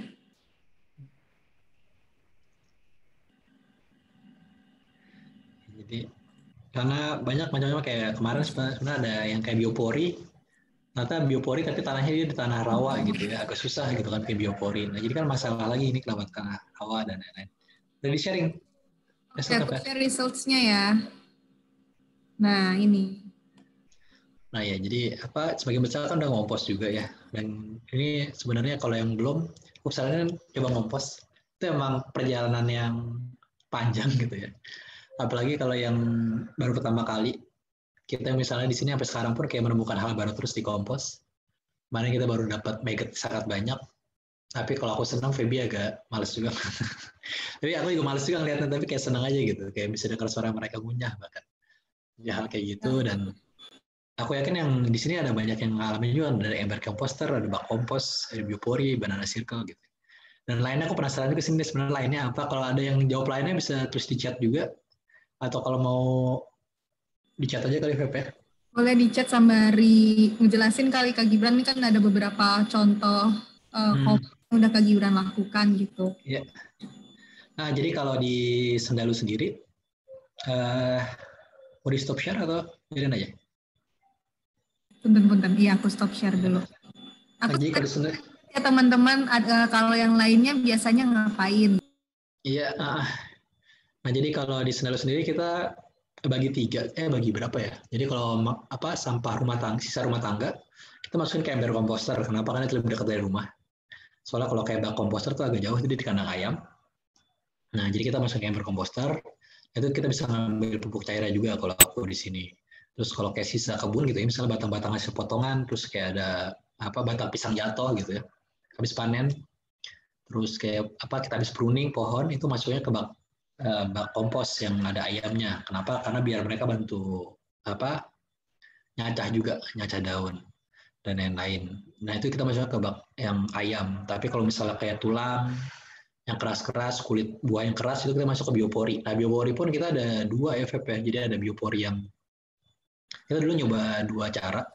Biopori yang dalamnya nggak pakai pipa, sama yang pakai pipa. Jadi waktu itu emang mindsetnya adalah kalau pakai pipa, biar komposnya bisa dipanen. Jadi kalau orang misalnya nggak punya bor biopori, jadi kan kalau kita nggak pakai pipa kan kita masukin panen komposnya diambil lagi kan. Cuman walaupun sebenarnya bagusnya sih nggak diambil lagi karena itu kan nyuburin tanah ya. Jadi itu gunanya biopori kan bikin kompos di tanah, cacing-cacing mikroorganisme bisa menggunakan itu buat hidup. Cuman ada juga yang pengen dipanen lagi, jadi ya udah biarin dia mengompos di tanah, sekelilingnya bermanfaat, tapi kalau udah bisa dipanen ntar dimasukin lagi sama sampah bisa makanan yang lain, itu juga bisa dicoba. Terus atau banana circle ini yang lebih ngasal lagi. Sebenarnya kita bikin banana circle atau si lubang pisang ini karena kalau kayak kayu-kayu agak susah gitu ya masuk ke kompos yang bak, itu bisa masuk banana circle. Terus atau enggak sih untuk makanan kelinci kita masuk ke banana circle juga. Karena itu di kandang kelinci bikin lubang yang pisangnya itu. Kenapa? Karena biar kelincinya makan dari situ. Nah, jadi itu kayak double gitu ya. Ini aku akan jelasin sedikit.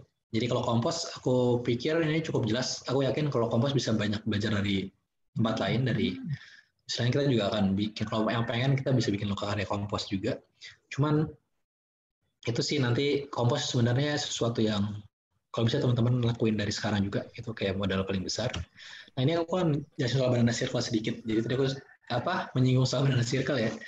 Jadi ini sebenarnya bentuk kompos males sih sebenarnya.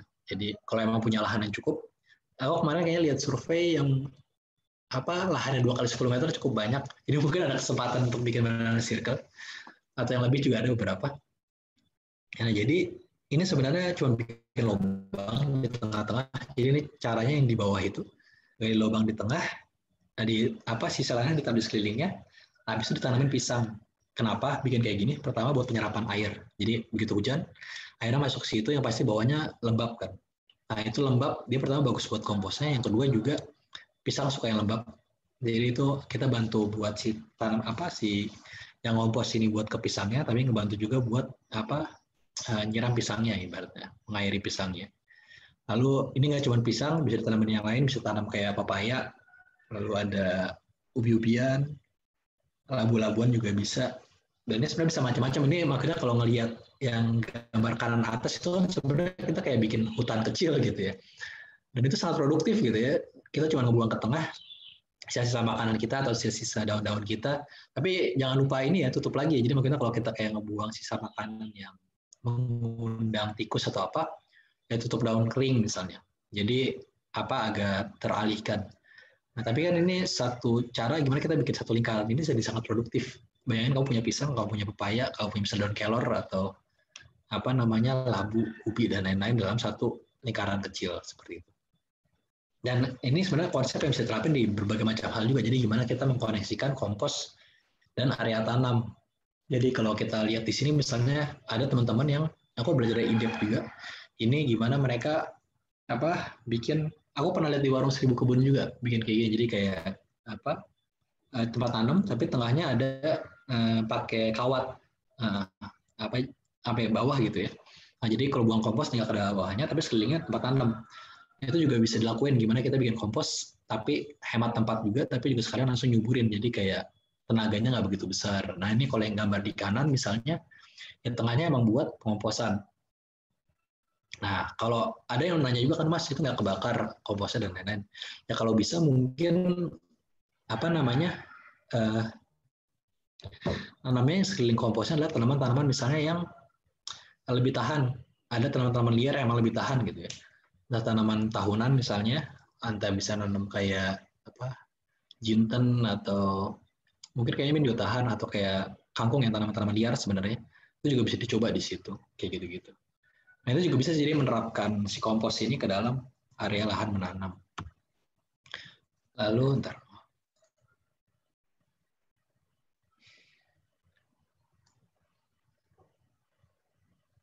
Nah, lalu ini ada Google Kultur. Ini yang kita pakai juga di kebun, sempat kita coba. Ini sebenarnya oke, dalam artian ini tadi aku Mbak Wita ya? Berapa ya?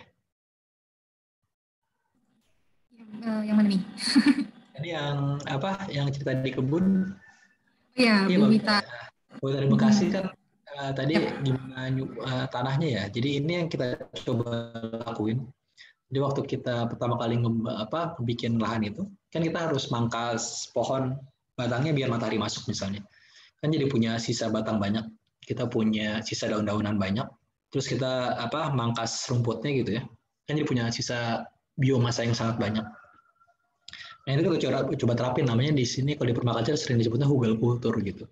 Jadi kita bikin layer di tanah, bisa digali dulu tanahnya, tanahnya digali, di bawahnya taruh yang batang-batang paling besar, ntar dia lama-lama kayak layer lasanya itu ke atas. Jadi batang besar, batang kecil, ranting-ranting, daun-daun, daun kering, kompos, pupuk kandang atau apa. Jadi paling atas media tanamnya gitu. Jadi ini kayak pelan-pelan kita nunggu yang dalamnya itu terurai atau dekomposisi, dekomposer. Jadi kalau ngelihat sebelah kanan kan ini sebenarnya dia naruh kayak ubi gitu ya, labu gitu. Terus kayak tanaman-tanaman lain yang sebenarnya yang mungkin emang tahan gitu ya. Karena pelan-pelan mereka akan mengambil nutrisi dari bawah seperti itu. Ini kalau kami sendiri misalnya pas awal-awal, ini yang kanan ini sebenarnya kita emang pas kita buka lahan, kita bikin lubang dulu. Jadi pas kita mangkas, kita masukin kayu. Pas kita mangkas rumput, kita masukin di atasnya kayu gitu. Jadi kayak pelan-pelan, jadi kayak nyicil. Kita masukin kayu, kita masukin biomasa, masukin kayu. Jadi pas kebunnya jadi kayak gini, jadi kita nggak ada sisa sama sekali. Jadi nggak ada daun atau kayu yang dibakar atau dibuang. Semuanya masuk lagi ke tanah. Dan itu yang sebenarnya ini yang dipakai bahkan yang kiri doang gitu. Jadi yang kiri yang satu lahan itu dibersihin itu cuman buat yang pakai yang buat sebelah kiri. Jadi bayangin ya sebenarnya kandungannya udah sangat banyak. Dan ini kanan itu hasilnya gitu, bahwa kita bisa nanam seperti itu. Dan itu punya jangka waktu yang sangat panjang, walaupun sekarang kalau Feby bilang udah kayak hutan tempat itu. Kenapa? Karena gulmanya banyak banget ya. Kita kayak nyimpan biomasa banyak di bawah, cuman kita nggak begitu kita nggak nutupin pakai mulsa, jadinya kayak gulmanya kemana-mana. Cuman ya sebenarnya kita ngeliatnya malah ya ini sebenarnya tanahnya ya bisa mendukung banyak kehidupan, dan itu sih yang kita coba terapin di sini gitu ya. Jadi kalau kita pengen buka lahan, kalau kita pengen berkebun di lahan yang berantakan gitu, jangan dibuang, jangan dibakar, jangan apa, dimasukin ke tanah lagi, bikinnya jadi kompos yang bermanfaat buat kita juga, kayak gitu. Ini menjawab pertanyaannya Marwah tadi di Ciputat ya Kak Gibran ya, bahwa bahwa campuran daun kering ranting itu sebenarnya bisa jadi fondasi yang bagus juga buat menyuburkan tanahnya gitu ya. Ya, jadi kalau bisa, kalau kayak tadi Marwah, kalau tanahnya merah banget ya, jadi udah bikin si hugelkultur ini, atasnya kasih daun kering lagi gitu. Jadi habis tanah merah, terus kasih daun kering lagi. Jadi ntar pas daun keringnya terdekomposisi, dia campur sama tanahnya juga, jadi lebih poros lah tanahnya, lebih kecampur sama karbon, kayak gitu juga bisa. Jadi mungkin habis dibikin itu diistirahatin dulu.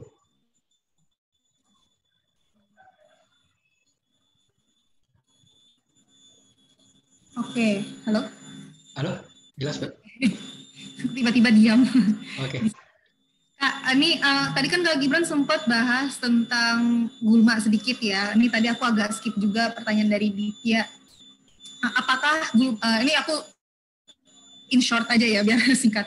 Apakah gulma itu indikator bahwa tanah itu subur, atau semisal gulma nggak tiba-tiba sih, ini kayak Mbak Ditya misalnya nyiramin terus malah gulmanya mati, itu apakah tanda bahwa tanahnya rusak? Indikatornya apa sih sebenarnya tanah yang subur itu? Jadi kalau kita kan, kalau yang aku perhatiin gitu ya dari dari kebunku gitu, gulma itu kan tumbuh di tanah yang perlu pembenahan atau emang dia kondisinya udah sesuai nih gitu. Jadi kayak misalnya aku banyak tumbuh tanaman kacang-kacangan gitu ya, tapi pas di tempat aku kasih kompos gitu ya, berarti emang ini dia suka kompos misalnya. Dan terus ada juga tanaman-tanaman yang kayak rumput-rumputan di tanahnya yang udah keras gitu, dia emang tanahnya berarti kekerasan. Tapi gulma tetap akan tumbuh karena begitu kita ngasih kompos, kita ngasih tanaman yang subur, tanah yang subur gitu ya, kan tanaman suka ya tumbuh di situ. Tanaman akan sangat senang tumbuh di situ. Tapi kita juga bisa melihat sebenarnya tanaman apa yang sesuai tumbuh di situ gitu. Jadi misalnya kalau aku sekarang banyak kayak tanaman gulmanya kayak kacang-kacangan. Oh ini kayak pas aku baru ngasih kompos gitu ya. Oh berarti memang lagi banyak kompos, ya mendingan aku tanam kacang-kacangan gitu. Kenapa? Karena gulma aja nunjukin dia numbuhnya tanaman kacang-kacangan. Ya udah kita nanam tanaman kacang-kacangan aja karena dia yang pas bagusnya pas di situ gitu. Hal-hal kayak gitu sih yang bisa kita perhatiin ya. Jadi kayak bahkan kayak kalau di lahan yang ini gitu, yang di layar ini waktu itu yang pertama aku sering lihat adalah tanaman ngerambat. Jadi aku kasih tanaman ngerambat juga. Kenapa? Karena waktu itu mataharinya kurang dan tanaman ngerambat itu senang karena dia mencari matahari kan. Jadi kayak gitu kita kadang kayak jadi merhatiin sih, oh gulma tuh senangnya seperti apa. Ada nggak sih tanaman substitusi yang bisa kita pakai di situ?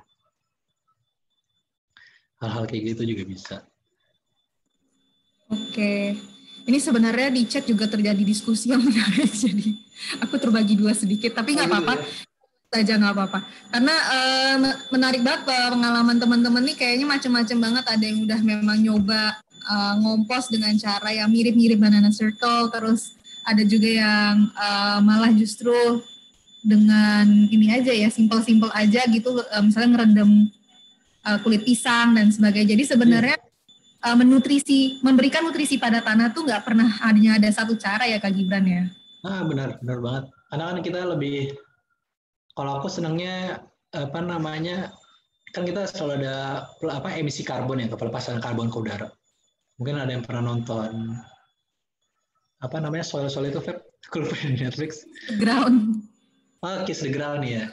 Itu aku sebenarnya sebelum itu aku juga pernah dengar dari Mas Adi sih, dari Kota Tanpa Sampah. Mas Adi bilang waktu itu kayak, ya kita emisi karbon karena kita melepas karbon keluar. Sebenarnya kan kompos itu sebenarnya kita berusaha masukkan karbon lagi ke tanah. Karena kan karbon sebenarnya apa namanya, karbon tuh nggak buruk gitu. Karbon tuh membentuk bahan makhluk hidup sebagian besar. Jadi maksudnya balik lagi isinya karbon. Tanaman karbon semua, binatang karbon semua gitu kan. Jadi kan sebenarnya ketika kita makan karbon gitu kan. Kita harus karbon itu sesuatu yang penting gitu. Cuman yang menjadi masalah kan sekarang kita karbonnya kebanyakan dijadiin gas sehingga pergi keluar.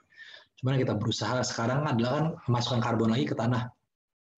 Dengan cara ngompos, dengan cara teman-teman misalnya kayak masukin ke tanah lagi.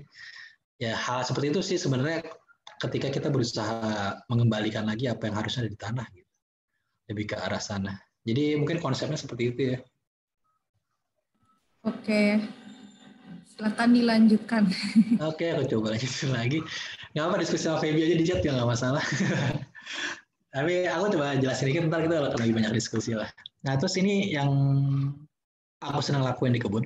Ini mungkin tips kalau pengen berkebun di atap juga. Yang kedua mulsa gitu. Mulsa disebutnya kulit tanah. Jadi kalau tadi aku bilang kan, kalau kayak ketika kita luka ada koreng, biasanya tanaman bumi kan numbuhin rumput ya. Nah kalau kita nggak pengen rumputnya tumbuh, kita tumbuhin mulsa. Jadi kita kayak pakai salon pas lah, kayak ngasih dibanding kayak tumbuh koreng kayak salon pas dulu aja lah biar nggak jelek gitu kelihatan. Nah jadi itu yang bisa dilakukan juga. Jadi kita bisa nutupin tanah ini karena kita pengen fungsinya sama kayak rumput. Ini kan sebenarnya kita ngikutin fungsinya kayak di hutan gitu ya. Hutan jarang banget lihat rumput di hutan. Kenapa? Karena daunnya jatuh, nutupin tanah. Jadi gulma yang nggak sesuai dengan kondisinya nggak bisa tumbuh. Atau tanaman yang nggak sesuai kondisinya nggak bisa tumbuh. Jadi ini fungsinya ada banyak sebenarnya. Jadi pertama ngejaga kelembapan. Jadi kalau misalnya kita nanam, biar nggak sering-sering nyiram misalnya, biar nggak evaporasi karena cahaya matahari, itu kita bisa pakai mulsa biar airnya kejaga. Terus yang kedua menghambat gulma. Jadi kan kenapa menghambat gulma? Jadi kalau kita mulsa cukup tebal nih, kayak ini kan pakai jerami nih. Kalau dia pakai jerami, dia tebal. Jadi kalau pas kayak rumput pengen tumbuh, begitu dia benihnya tumbuh, dia nggak kurang matahari kan, nggak ketutupan gulma kan. Jadi dia nggak berhasil tumbuh. Nah, jadi hal seperti itu bisa dicoba juga. Tapi kalau misalnya kayak tanaman-tanaman yang skala yang besar gitu ya, kayak biji nangka gitu. Kalau ada yang pernah ngompos keluar biji mangga, nangka gitu kan mereka besar keluarnya. Nah, itu mereka bisa keluarkan. Nah, makanya kalau di hutan itu mereka punya kayak seleksi alami lah untuk siapa yang menentukan siapa yang tumbuh, siapa yang enggak. Terus yang ketiga menambah unsur hara. Jadi kalau mereka mulai terdegradasi kan kita nambahin mulsanya lagi. Ntar mereka jadi unsur hara yang baik buat tanah. Terus ada memperbaiki struktur tanah dan mengurangi erosi. Itu penting juga. Kenapa? Karena bayangin kita udah nyiapin tanahnya, kita udah ngasih kompos, ngasih unsur hara yang baik, cuman tanahnya nggak dilindungi, kena hujan, kena angin, semuanya terkikis, semuanya erosi, terus terbuang gitu ke bawah aliran ke got gitu kan sayang.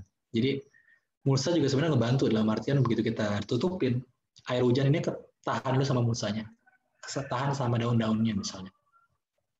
Nah itu terus jadi tanah yang di bawah ini mereka nggak jadi padat, nggak jadi terkikis. Bayangin kalau kamu kena hujan deras, cacing udah bikin rumah nih, tapi mereka kayak ditiban hujan terus lama-lama padat kan, mereka jadi rusak.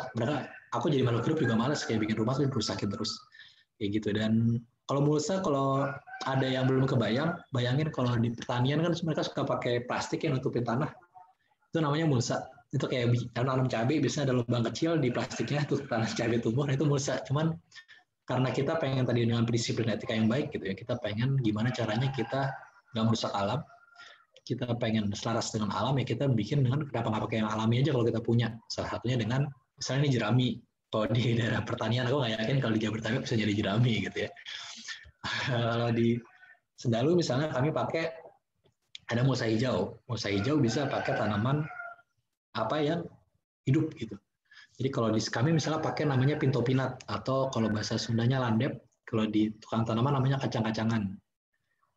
Ini sering diketemuin di komplek-komplek. Jadi kalau ada yang di komplek ada ini mungkin bisa dipotek dikit, ditanam juga bisa, nggak masalah. Mungkin di sini dulu aku nggak tahu itu boleh atau enggak. Cuman bisa banget dulu, aku ingat banget dulu ngambil dari depan pegadaian gitu pas teman-teman. Di pegadaian ada ini, terus kita potek-potek buat stek gitu ya. Itu juga bisa dilakukan. Jadi ini kenapa kita waktu pakai si kacang-kacangan ini? Kenapa? Karena dia itu kan dia kacang. Jadi dia ikut nyuburin tanah juga, ngasih nitrogen ke tanah. Itu bagus. Terus teman-teman juga nggak harus pakai ini, misalnya bisa pakai misal pegagan. Atau kayaknya kemarin Kebun Kumara bilang pakai min gitu ya. Itu juga bisa pakai herbs-herbsan buat tutupin tanah. Itu juga bisa dilakukan, tapi harus dipikirin juga misalnya apakah itu invasif atau enggak. Misalnya kalau min, soalnya kalau kita pakai min di sini, misalnya kalau pakai min, dia invasif. Jadi begitu taruh bedengan, dia bisa nguasain satu bedengan. Itu bagus kalau pengen nutupin tanah doang, tapi kalau pengen tanam-tanaman lain jadi masalah kalau di kami. Lalu kalau kayak bisa misalnya kalau tanaman yang udah tinggi, kita tanaman pengen tutupin mulsa, tapi sekali nyuburin tanah, kenapa nggak tanam kacang-kacangan gitu? Misalnya tanam kacang hijau di sekelilingnya. Itu kan nutupin tanah juga kalau udah rapet ya. Nah itu juga bisa, jadi kalau udah tumbuh dikit, kita pangkas. Nah kalau kayak kacang-kacangan, bagusnya begitu kita pangkas, mereka akarnya akan terurai juga di bawah. Itu untuk nambah nitrogen di tanah. Itu juga bisa dilakuin, jadi kayak mulsa hijau banyak dilakuin, misalnya disebutnya cover crop atau green cover crop. Nah itu juga bisa dicoba. Atau mulsa coklat. Jadi kalau kami di sini, kami banyak pohon, jadi kami lihat potensi paling besar kami adalah daun kering. Makanya kami memakai daun kering sebagai mulsa. Ini kami lakuin di atap. Kenapa? Karena ini yang tadi minta saran di atap. Karena kalau kami nggak pakai mulsa, kami di atap tamat. Dalam artian bawahnya itu semen, terus atas kena hujan sederas itu gitu ya. Jadi kayak bawahnya udah keras, atasnya ditimpa hujan lagi, dia akan sangat padat gitu. Kalau kami nggak kasih mulsa, kalau kami kasih mulsa minimal mereka hujannya kepecah sama daun dulu sebelum nempel ke tanah. Jadi dia ngasih kayak buffer dulu. Itu yang kami lakuin, dan terus begitu di atap, begitu kemarau misalnya, dia bawah panas, atas panas. Kalau kami kasih mulsa, evaporasi, airnya menguap semua. Jadi tanaman cepat banget kering. Jadi kalau misalnya nanya kenapa dimulsain semua, ya kalau nggak kami nggak bisa nanam di atas kalau misalnya kemarau seperti itu. Jadi ini bisa dilakuin sih, atau misalnya teman-teman pengen pergi sehari 2 hari nggak bisa nyiram gitu ya, tutup aja mulsa. Mulsa bisa pakai macam-macam. Ada yang pakai gergaji, serbuk gergaji. Kalau di luar tuh ada pakai wood chips gitu ya. Kita kayaknya nggak ada wood chips di sini. Atau misalnya kalau teman-teman di tanaman hias biasa pakai batu kerikil. Itu juga sama aja kan, itu menghalangi matahari biar nggak evaporasi ya. Itu bisa dilakuin juga. Cuma dipikirin juga bebannya seperti apa, apakah ada yang memadatkan tanah atau enggak. Kayak gitu kalau mulsa. Kalau sekam bekas bisa ya, Kak Gibran? Ini ada pertanyaan juga sih yang sekam. Sekam nggak masalah sebenarnya. Makanya kalau kayaknya di tanaman hias juga harusnya kayak sekam gitu kan, biar lembab. Itu juga bisa. Yang penting sebenarnya tanamnya ketutupan aja sih, terhalangi. Ini Mas Zul ya, dari Bandung mau nanya, boleh langsung di-unmute aja Mas. Ya. Halo Kak Gibran, Kak Febi. Halo Mas. Halo. Tadi saya sebenarnya pengen ngelanjutin sedikit sih, ya udah kebahas kayak kan sebelumnya dijelasin identifikasi tanah dari yang teknik dasar ya, ngocok pakai air ya. Nah, kalau misalkan selain itu dari identifikasi dari gulma atau tanaman liar gitu, itu gimana ya Kak? Maksudnya ngelihat kondisi tanah, kan harusnya tanah punya titik optimal ditanamin apa dulu nih anaknya. Ketika awalnya ternyata misalkan kemarin saya nemunya takokak ya, atau turkey berry, terus ada sih kacang-kacangan, ada taman lambat gitu. Nah, mau coba dibersihin, tapi kan sebenarnya pengennya pelan-pelan sampai akhirnya bisa ke tanam pohon tuh langsung bisa optimal gitu ya, tanam pohon-pohon perennial. Nah itu tuh gimana ya Kak, identifikasi tanah lewat situ tuh, dari tanaman apa dulu nih yang enaknya ditanam gitu-gitu sih. Kebayang nggak pertanyaannya? Iya, kebayang. Oke. Tapi mikir gimana jawabnya. Iya, itu sih. Ini berarti masuk di Bandung ya konteksnya ya, tanah di Bandung. Iya, aku di Bandung, tanah di Bandung. Oke. Ya, itu dulu sih paling. Terima kasih. Aku coba jawab ya. Jadi kalau kadang-kadang kita nggak harus kayak ngolah tanahnya juga. Apalagi kalau misalnya kayak ada takokak, kan tuh sebenarnya kayak takokak itu kan membuktikan bahwa tanahnya juga punya cukup unsur hara yang lumayan ya. Takokak kan sebenarnya kayak jenis nightshade atau solanum gitu, kayak terong-terongan. Jadi mereka mungkin emang udah punya kandungan yang lumayan juga atau udah gembur juga. Aku yakin di Bandung tanahnya kan juga lumayan ya. Jadi mungkin bisa lebih ke arah kamu menjaga tanahnya. Jadi nggak usah digali sama sekali gitu ya. Atau di apa? Emang tambahin kompos saja. Atau emang kalau pengen nanam pohon, tanam sedikit, gali sedikit, kasih kompos, kamu masukin di situ. Dan sebenarnya ya lebih ke arah benahin tanah di atasnya sih. Jadi tadi lapisin kompos lagi, tutupin mulsa lagi, lebih ke arah sana. Jadi kalau aku sih emang pasti ada perhitungan optimalnya ya. Secara kalau emang niat kan pakai pH meter dan lain-lain gitu. Kalau di sini belum punya pH meter juga. Jadi kita emang by trial error gitu kita nanam ini munculnya kayak gimana nih, kita belajar lagi gitu. Cuman kalau aku saranin sih sebenarnya kalau emang udah bagus, kadang-kadang nggak perlu diolah sih. Kamu percaya aja dulu gitu ya, coba dulu. Mungkin coba yang kecil dulu. Oke. Lebih ke arah sana sih. Atau emang kurang memuaskan jawabannya atau ada yang Enggak. Sebenarnya cukup juga sih kayak yang masih kadang di kalau kebanyakan dipikirin kan suka gitu ya. Aduh ini anaknya optimalnya apa dulu ya sebenarnya sebelum maju nih gitu, dan kayak konteksnya lebih ke apa ya? Kayak saya juga mau ngegali takutnya juga atau sedikit meratakan tanah tuh karena kan satu yang pernah baca juga Nordic farming lebih baik ya sebenarnya, nggak ngebunuh mikroba dan lain-lain lah. Nah itu sih lebih kayak pengoptimalan akhirnya kan baru mau dibersihin rencana tuh, baru mau digarap lah gitu.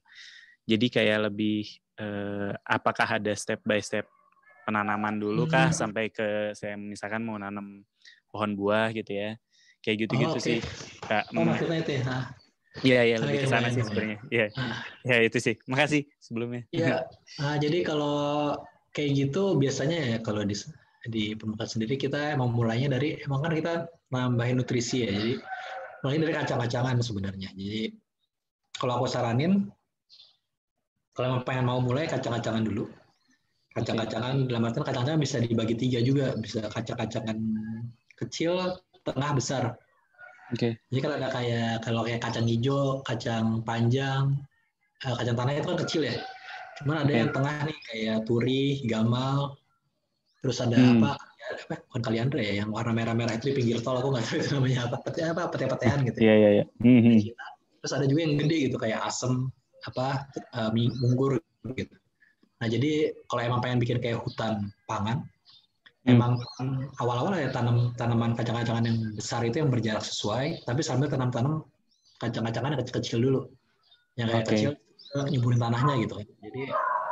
Jadi yang tanaman kacang besar itu buat seling-selingan tanaman buahnya misalnya. Tapi kamu sambil nyuburin itu sambil nanam kacang-kacangan di sekelilingnya dulu. Karena kamu kan sebenarnya ngikutin pola suksesi hutan ya. Jadi kalau hutan yang tadi aku bilang kalau kayak lapangan merah gitu, kan dia yang pertama kali muncul rumput-rumputan nih, dia berusaha nutupin sampai lembab, berusaha nguburin tanah. Yang kedua muncul adalah kacang-kacangan. Pasti kita sadar pasti muncul kayak pete-petean atau enggak ini putri malu gitu. Iya. Ya, kayak kalau lagi main bola ada putri malu gitu. Kenapa? Karena ya emang habis rumput-rumputan dibutuhkan adalah nyuburin tanah. Dia butuh kacang-kacangan legum. Dan putri malu sebenarnya tanda bahwa dia nggak boleh diinjak dulu, makanya dia berduri gitu kan, biar nggak manasin tanah. Nah, hal kayak gitu sih, jadi habis banyak kacang-kacangan baru muncul kayak pohon jambu, pohon apa. Jadi itu kayak itu sih suksesinya ya. Jadi kalau emang udah ngelihat rumput-rumput yang udah bagus, tanahnya udah mulai misalnya lembab, basah, mulai tanam kacang-kacangan, mulai tanam buah-buahan, tapi dirotasi juga dikit-dikit. Jadi sambil nunggu pohonnya tingginya besar, sambil sekelilingnya dimanfaatin buat nambahin nutrisi sama penutup tanah, kayak gitu aja paling. Lebih ke arah sana. Oke. Ya itu dikit lagi kayak sebenarnya nyari nunggu parameternya itu ya tinggal dicoba aja langsung lah ya, praktek ya sebenarnya. Itu kan kadang suka sulit juga nanti ini udah siap belum kayak gitu ya loh. Kalau kita nggak siap-siap nggak mulai. Oke deh kalau gitu. Makasih banyak loh. Kayak banyak pertanyaan. Apa? Semoga sukses mencobanya. Oke, Kak Gip, lanjut lagi. Tadi ini ya pertanyaan. Ada quiz lain nggak enggak ya? Atau lanjut lagi? Cuma nanya pada pakai mulsa apa enggak, tapi kayaknya udah pada pakai deh. Oke, kita next aja ya. Next aja. Oh, ini aku pengen liatin video sedikit. Jadi biar nggak pada bosan sedikit, aku pengen liatin sedikit video. Kamu nyalain ini Ibu pakai tab. Ibu pakai tab. Ini screen share ya.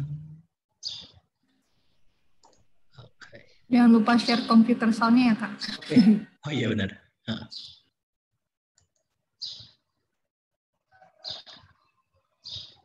Udah kelihatan Feb? Oke, ini agak bahasa Inggris tapi habis ini ntar aku coba jelaskan sedikit tapi semoga ya bisa cukup jelas dengan gambar.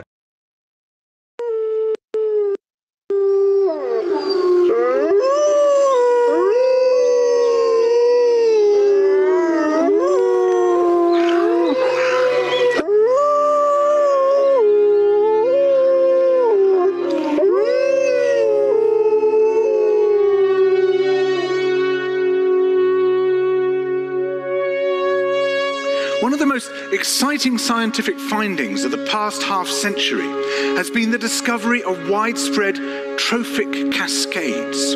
A trophic cascade is an ecological process which starts at the top of the food chain and tumbles all the way down to the bottom. And the classic example is what happened in the Yellowstone National Park in the United States when wolves were reintroduced in 1995. Now, we all know that wolves kill various species of animals, but perhaps we're slightly less aware that they give life to many others. Before the wolves turned up, they'd been absent for 70 years, that the numbers of deer, because there was nothing to hunt them, had built up and built up in the Yellowstone Park, and despite efforts by humans to control them, they'd managed to reduce much of the vegetation there to almost nothing. They'd just grazed it away. But as soon as the wolves arrived, even though they were few in number, they started to have the most remarkable effects. First, of course, they killed some of the deer, but that wasn't the major thing. Much more significantly, they radically changed the behavior of the deer. The deer started avoiding certain parts of the park, the places where they could be trapped most easily, particularly the valleys and the gorges. And immediately, those places started to regenerate. In some areas, the height of the trees quintupled in just 6 years. Bare valley sides quickly became forests of aspen and willow and cottonwood. And as soon as that happened, the birds started moving in. The number of songbirds, of migratory birds, started to increase greatly. The number of beavers started to increase because beavers like to eat the trees. And beavers, like wolves, are ecosystem engineers. They create niches for other species. And the dams they built in the rivers provided habitats for otters and muskrats and ducks and fish and reptiles and amphibians. The wolves killed coyotes, and as a result of that, the number of rabbits and mice began to rise, which meant more hawks, more weasels, more foxes, more badgers. Ravens and bald eagles came down to feed on the carrion that the wolves had left. Bears fed on it too, and their population began to rise as well, partly also because there were more berries growing on the regenerating shrubs. And the bears reinforced the impact of the wolves by killing some of the calves of the deer. But here's where it gets really interesting. The wolves changed the behavior of the rivers. They began to meander less. There was less erosion. The channels narrowed, more pools formed, more riffle sections, all of which were great for wildlife habitats. The rivers changed in response to the wolves. And the reason was that the regenerating forests stabilized the banks so that they collapsed less often, so that the rivers became more fixed in their course. Similarly, by driving the deer out of some places and the vegetation recovering on the valley sides, there was less soil erosion because the vegetation stabilized that as well. So the wolves, small in number, transformed not just the ecosystem of the Yellowstone National Park, this huge area of land, but also its physical geography.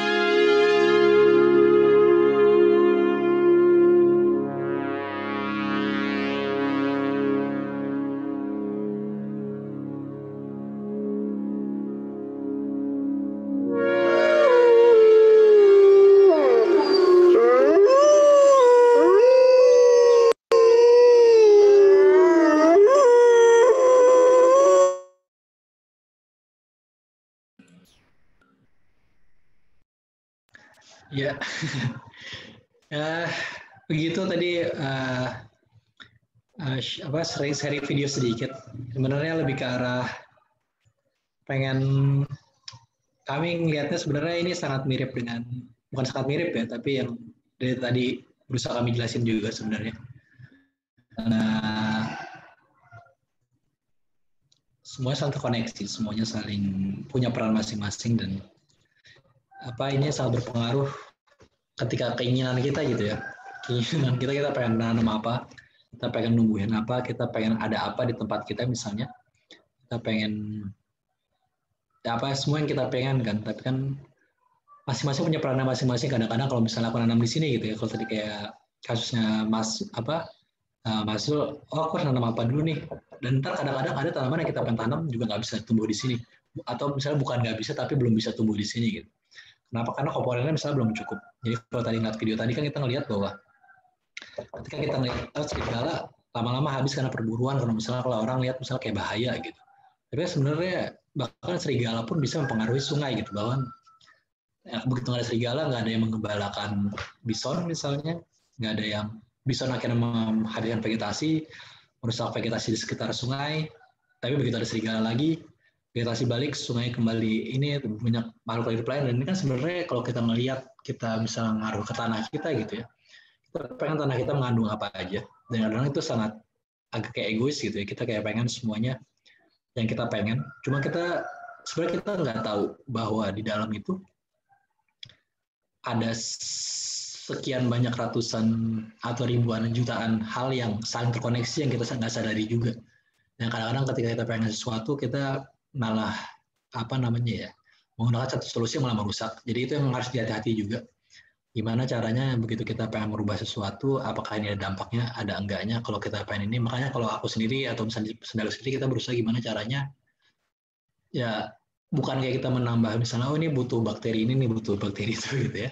Cuma gimana caranya ini menjadi satu tempat yang nyaman, yang optimum buat makhluk itu tumbuh lebih ke arah sana sebenarnya. Jadi entah itu baik, entah itu buruk, kita lihat nanti. Karena begitu ntar yang buruk datang, ntar yang baik juga akan datang untuk melawan, misalnya seperti itu. Entah yang baik datang, ntar yang buruk juga akan datang. Jadi pasti akan datang terus.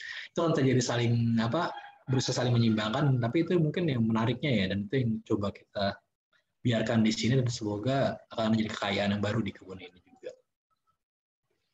Ini yang terakhir, kayaknya rotasi tanaman, aku bahasnya kalau nggak salah FPP.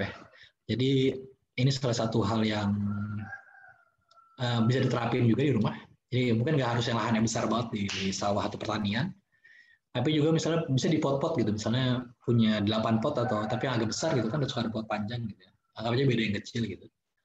Cuma bisa dipakai misalnya kita pengen tanahnya jangan dipakai terus gitu, kita ganti-ganti. Kenapa? Karena misalnya kalau rotasi tanaman kan biar nggak eksploitatif sama unsur haranya ya, jadi nggak sama terus gitu.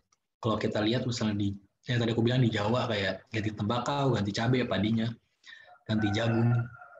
Ini juga bisa kalau di luar misalnya rotasi tanamannya cukup macam-macam. Jadi karena mereka, tapi kalau di luar negeri itu sekali masa tanaman kan setahun ya, karena mereka ada musim dingin. Jadi mereka emang ganti dari, kalau di sebelah kiri itu mereka macam-macam ya, dari jagung ke kacang ada ke lupa namanya, beet, terus ke bawang-bawangan, ke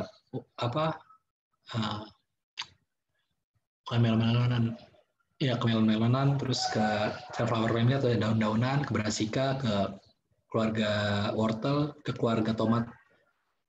Nah itu diputar gitu. Atau ada yang lebih simpel kayak basic crop rotation, jadi dari kacang-kacangan ke yang berbuah kayak tomat, cabai, terong, terus ke yang dari akar kayak wortel, ubi-ubian, terus ke daun lagi. Nah ini sebenarnya beda-beda, ada banyak yang terapinnya macam-macam juga.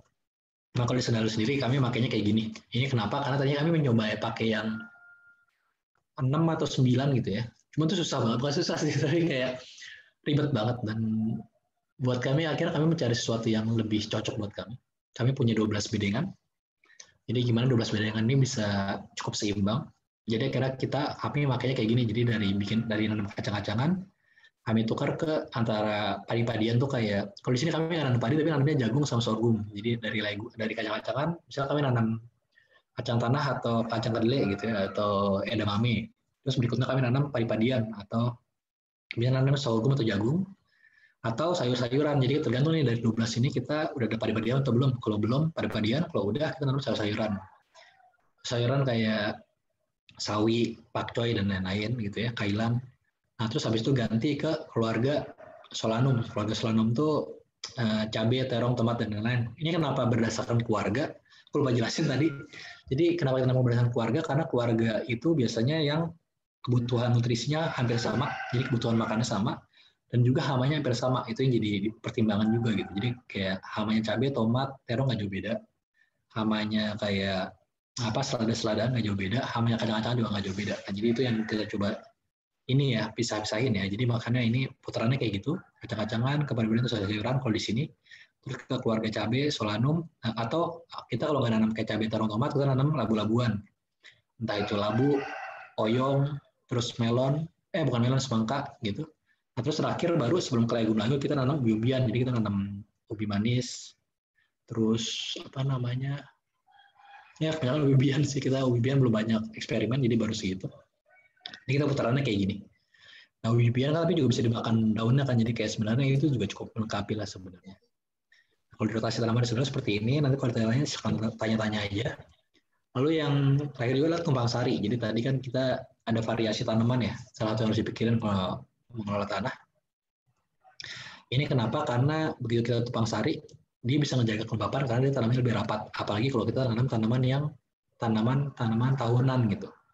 Jadi begitu mereka tumbuh terus-terusan, mereka makin menjalar, mereka makin rapat, otomatis kita nggak perlu ngusah banyak-banyak. Misalnya kalau udah ketutup sama tanaman yang udah cukup lebat.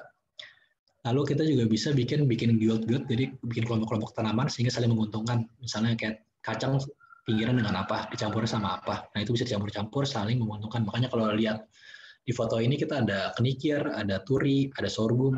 Nah itu kita emang ya campur-campur aja. Dan mereka nggak masalah rapat-rapat karena kebutuhannya beda-beda, unsur haranya. Dan juga mereka juga jadi kayak penghalang hama yang pas ya. Jadi mereka misalnya sorghum yang sebelah kiri pindah ke sorghum sebelah kanan, ada tanaman yang lain. Jadi mereka terlindungi misalnya. Dan ini juga baik untuk ekosistem dan manusia. Kenapa? Karena pertama, di tumpang sari makanan kita makin beragam juga. Dan juga hamanya juga makin beragam, dalam artian hama adalah serangga gitu. Serangga kita makin beragam di kebun. Makin beragam, makin bagus. Sebenarnya kita juga ibaratnya bersumbangsi kepada keragaman hayati di lingkungan kita. Nah, ini juga yang menarik. Jadi yang menurut kami ya, yang paling penting adalah ini sebenarnya semua mulai dari merawat kehidupan di tanah.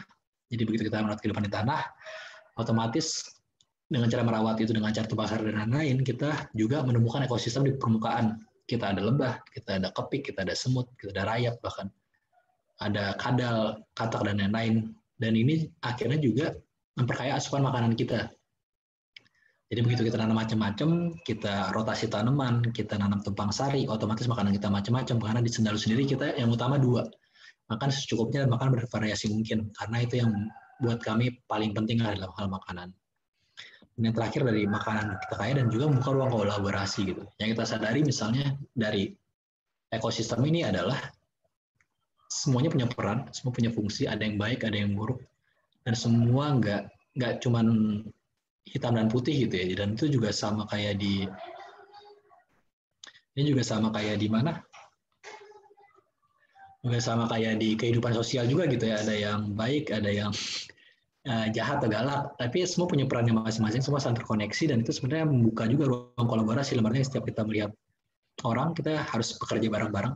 Ini sebenarnya sebagai ekosistem yang baik juga ya, ekosistem sosial gitu. Bahwa begitu kita belajar dari alam, kita belajar juga bahwa lingkungan kita juga harus punya ruang yang baik juga, punya lingkungan yang baik, punya lingkungan yang mewadahi semua orang, yang bisa saling terkoneksi dan terhubung sehingga bisa saling tumbuh dengan baik. Seperti itu. Nah, jadi ini mungkin terakhir dari aku. Beberapa hal yang jadi perhatian kalau soal tanah. Yang pertama di kebun kami itu jangan madatin tanah, makanya kami pisah-pisah. Kenapa? Biar tanahnya jangan sampai diinjak. Kenapa? Karena kalau makhluk hidup atau cacing-cacing itu udah bikin tanah sebagus itu, udah bikin rumah, udah bikin ruang untuk hidup, terus kita beratin itu kayak agak menyebalkan kan. Kalau aku jadi cacing juga kesel gitu. Udah bikin rumah dihancurin gitu. Sebenarnya sampai kayak gitu, kita bikin ruang buat mereka tumbuh, jadi jangan diganggu. Lalu tutup tanah yang terpapar langsung dengan matahari. Jadi kalau ada lahan kebuka atau kamu kasih kompos, langsung tutupin, karena kayak kompos kan banyak makhluk hidup. Oh bayangin udah banyak makhluk itu kamu keringin, ya kan makhluk juga akan berkurang gitu. Kalau bisa ditutup lagi dengan mulsa, lalu jangan gunakan hal-hal atau barang-barang yang bisa membunuh makhluk dalam tanah. Kita jangan pakai bahan-bahan kimia misalnya. Pikirkan lagi pembuangan dari dapur, dari mesin cuci, dan lain-lain ini kemana sih? Itu juga dipikirin. Itu juga mempengaruhi tanah kita, itu penting juga buat tanah kita. Dan terakhir, hemat dan jaga kandungan air di tanah. Ini berpengaruh besar ke kehidupan dalam tanah, berpengaruh besar ke kehidupan kita juga. Mungkin segitu aja dari saya. Untuk berikutnya, gimana Feb lanjutannya? Ya, terima kasih. Teman-teman, kalau masih ada pertanyaan boleh, masih ada sekitar 10 menit lagi. Tadi kayak Mbak atau Mas Yeni, Titik Semara nanya nih ke Kak Gibran, kalau pakai goni bisa nggak buat mulsa? Nah, ya, ini juga teman-teman yang lain kalau misalnya ada input atau hal yang ingin di-share tentang kenali tanah ini, monggo juga ya. Pakai goni? Ya, goni. Karung? Iya. Oke. Ini ya tergantung nih. Jadi kalau misalnya kita pengen mulsanya buat ini ya, biar nggak buat jalan gitu ya. Aku pengen bikin jalan biar gulma nggak tumbuh. Itu bisa pakai kardus bahkan. Jadi kayak tutupin tanahnya pakai kardus biar gulma nggak tumbuh, itu juga bisa kan sebenarnya. Cuma kalau kita misalnya pakai daun kering atau pakai jerami, biar sebenarnya abis gulma itu mulsa itu di atas, itu bisa ditaruh lagi tanam. Kalau goni kan kita kalau pengen tanah goni susah ya. Goninya harus drawback dulu mungkin ya. Atau pikirin juga goninya berapa lama terurainya gitu. Itu juga harus dipikirin. Karena kalau dia kelamaan terurai, aku nggak tahu dia akan jadi apa. Aku nggak tahu sih goni seperti aku belum pernah coba. Kayaknya kayak plastik juga ya Kak Gibran ya? Tergantung lama terurainya sih. Kalau cepat terurai menurut aku nggak. Goni plastik tidak terurai Mas Gibran. Kalau goni yang kain mungkin bisa. Kan goni ada 2. Iya, itu dia goninya. Benar. Oke, ini Mbak Pandan Arum ingin bertanya langsung, boleh di-unmute Mbak? Mbak, ya. Oke, Assalamualaikum warahmatullahi wabarakatuh. Waalaikumsalam warahmatullahi wabarakatuh. Iya, saya Putri. Sebelumnya keputus kayaknya. Tes 1, 2, 3. Mbak Putri agak keputus kayaknya. Persoalan jaringan. Teman-teman mungkin sembari menanti pertanyaan yang lain, boleh diisi ya form evaluasinya, linknya udah saya kasih di chat atau bisa juga dilihat di share screen, itu ada materinya juga, jadi teman-teman misalnya tadi ada yang ke-skip di awal-awal, boleh juga cek, nanti kami akan update materinya setelah teman-teman mengisi form evaluasi berikut. Ya. Oke, apakah ada pertanyaan lagi? Ini Mbak Putrinya ke-kick Putus kayaknya. Iya. Jadi kalau yang evaluasi, kalau bisa tolong diisi. Ini sebenarnya buat evaluasi kami juga. Jadi sebenarnya senang bisa sharing-sharing gini, dan terus sebenarnya berharap bisa ngasih lebih baik ke teman-teman. Pasti ada kekurangan, kami masih yakin banget banyak kekurangannya. Tapi semoga harapannya yang ke depannya bisa lebih baik, dan itu mungkin bisa dengan bantuan teman-teman ngisi evaluasi kami. Nanti berikutnya habis live evaluasi ada link buat materinya juga, kalau pengen tahu ya, ada recordingnya juga, nanti kami upload juga. Semoga kalau ada yang kelewatan bisa lihat di situ juga.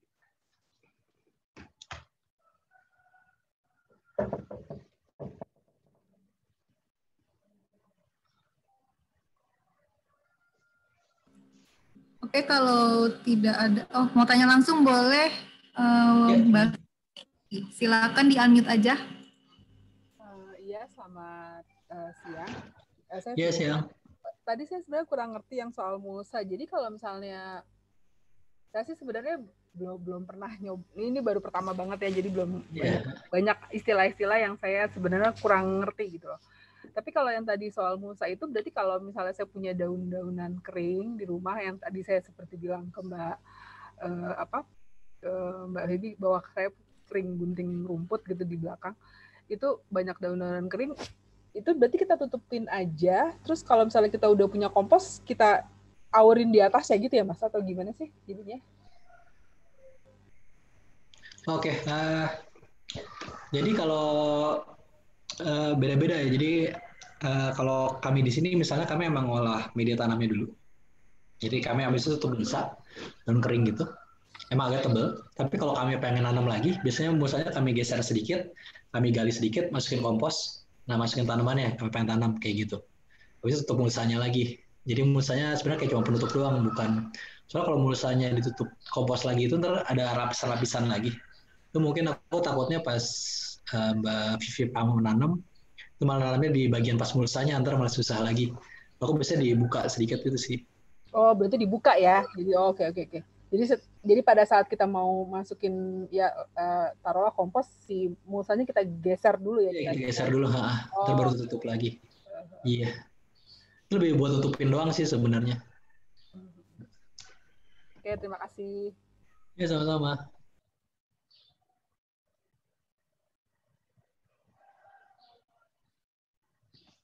Oke.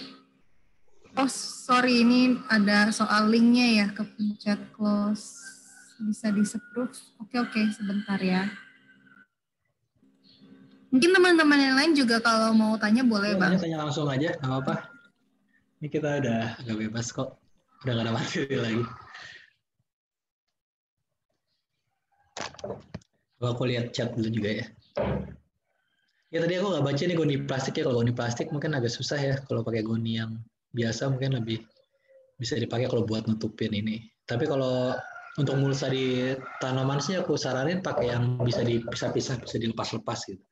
Kalau pakai goni kain pun mungkin akan susah ya.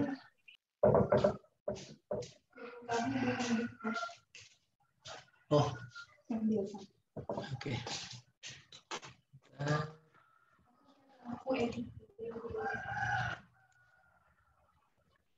Aku stop share dulu. Ada pertanyaan lagi? Boleh kalau mau share sesuatu silakan aja Mbak Winda. Iya Mbak Winda monggo. Ada deh ya. Suaranya kedengeran nggak ya? Kedengeran jelas. Oh kedengeran jelas. Ya kebetulan kemarin aku juga ikut kelas tanah dari Bandung Permaculture. Dari mana? Bandung Permaculture. Oh iya. Ya, jadi kan aku juga nanya kenapa kalau pupuk kimia itu dampaknya apa sih ke tanah gitu. Jadi kalau share-nya dari Mbak Nana itu, kalau pupuk kimia jelas membuat mikroorganismenya mati. Selain itu pupuk kimia itu punya kemampuan untuk menggemburkan tanah sampai kerikil-kerikil juga hancur gitu ya.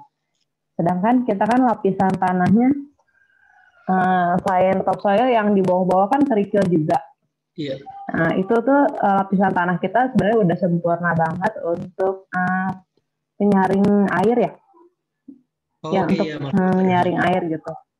Jadi kalau bebatuan yang di bawah ikut hancur karena si pupuk kimia, ya jelas kualitas air tanah memburuk dan itu membuat erosi.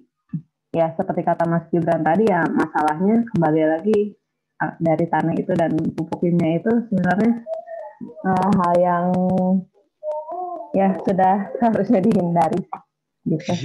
Sharingnya itu aja Kak. Ya ini menarik sih. Jadi kayak aku pernah baca juga. Jadi gimana dari pupuk kimia dulu di Amerika dia masuk ke sumber air di kota. Jadi kalau pupuk kimia tadi aku bilang harus sesuai dosis ya. Tapi kan petani ya skala sebesar itu nggak semuanya bisa sesuai gitu. Dan begitu dia kelebihan atau misalnya dia terbawa air ke sumber air atau malah kayak tadi kayak Mbak Winda cerita masuk ke sumber air di bawah gitu. Itu kan bisa masuk ke sumber air yang kita konsumsi juga. Makanya dulu di Amerika ada namanya blue baby. Jadi karena kandungan nitrit yang terlalu besar di saluran air akhirnya ya berpengaruh ke sistem pencernaan bayi juga nggak salah. Nah itu jadi masalah juga waktu itu di situ. Nah, itu makanya emang waktu itu di daerah yang pertaniannya besar, emang di musim-musim yang bermasalah ke air minum waktu itu dilarang pakai tap water. Jadi hal kayak itu juga ngaruh sih. Jadi dari pertanian tadi kata Mbak Bina bahkan ke sumber air minum kita juga, ke sumber air kita. Ya Itu menarik sih sebenarnya kalau lebih panjang lagi ya. Oke. Sepertinya sudah mencapai batas waktu, Kak Gibran. Oh, udah ya? Iya, udah jam 11. Teman-teman, mungkin yang masih bermasalah untuk mencapai mengakses Google Drive, ditunggu aja. Linknya mungkin akan kami email lagi. Mohon maaf banget karena soal sharingnya ini ternyata ada masalah. Tapi evaluasi mohon diisi ya, nanti akan kami email lagi sesuai dengan form evaluasi yang sudah terisi. Jadi nanti kami akan email sesegera mungkin materi yang diberikan hari ini. Oke, terima kasih juga. Mungkin sebelum mengakhiri ini, bolehkah teman-teman membuka kamera videonya untuk kami screenshot? Jadi bisa saling menatap wajah sebentar kalian, biar bisa kenalan sekilas aja. Oke. Senang sekali bisa bertemu Mbak Esther, Mas Satrio, Mbak Vicky, Mas Heri, Alda. Kita tetap harus ini ya, termotivasi.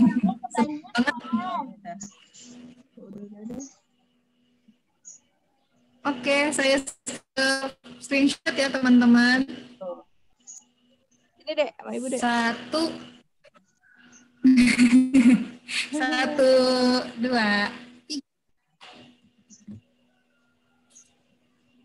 Oke, sip. Terima kasih semuanya. Semoga materi hari ini ya teman-teman.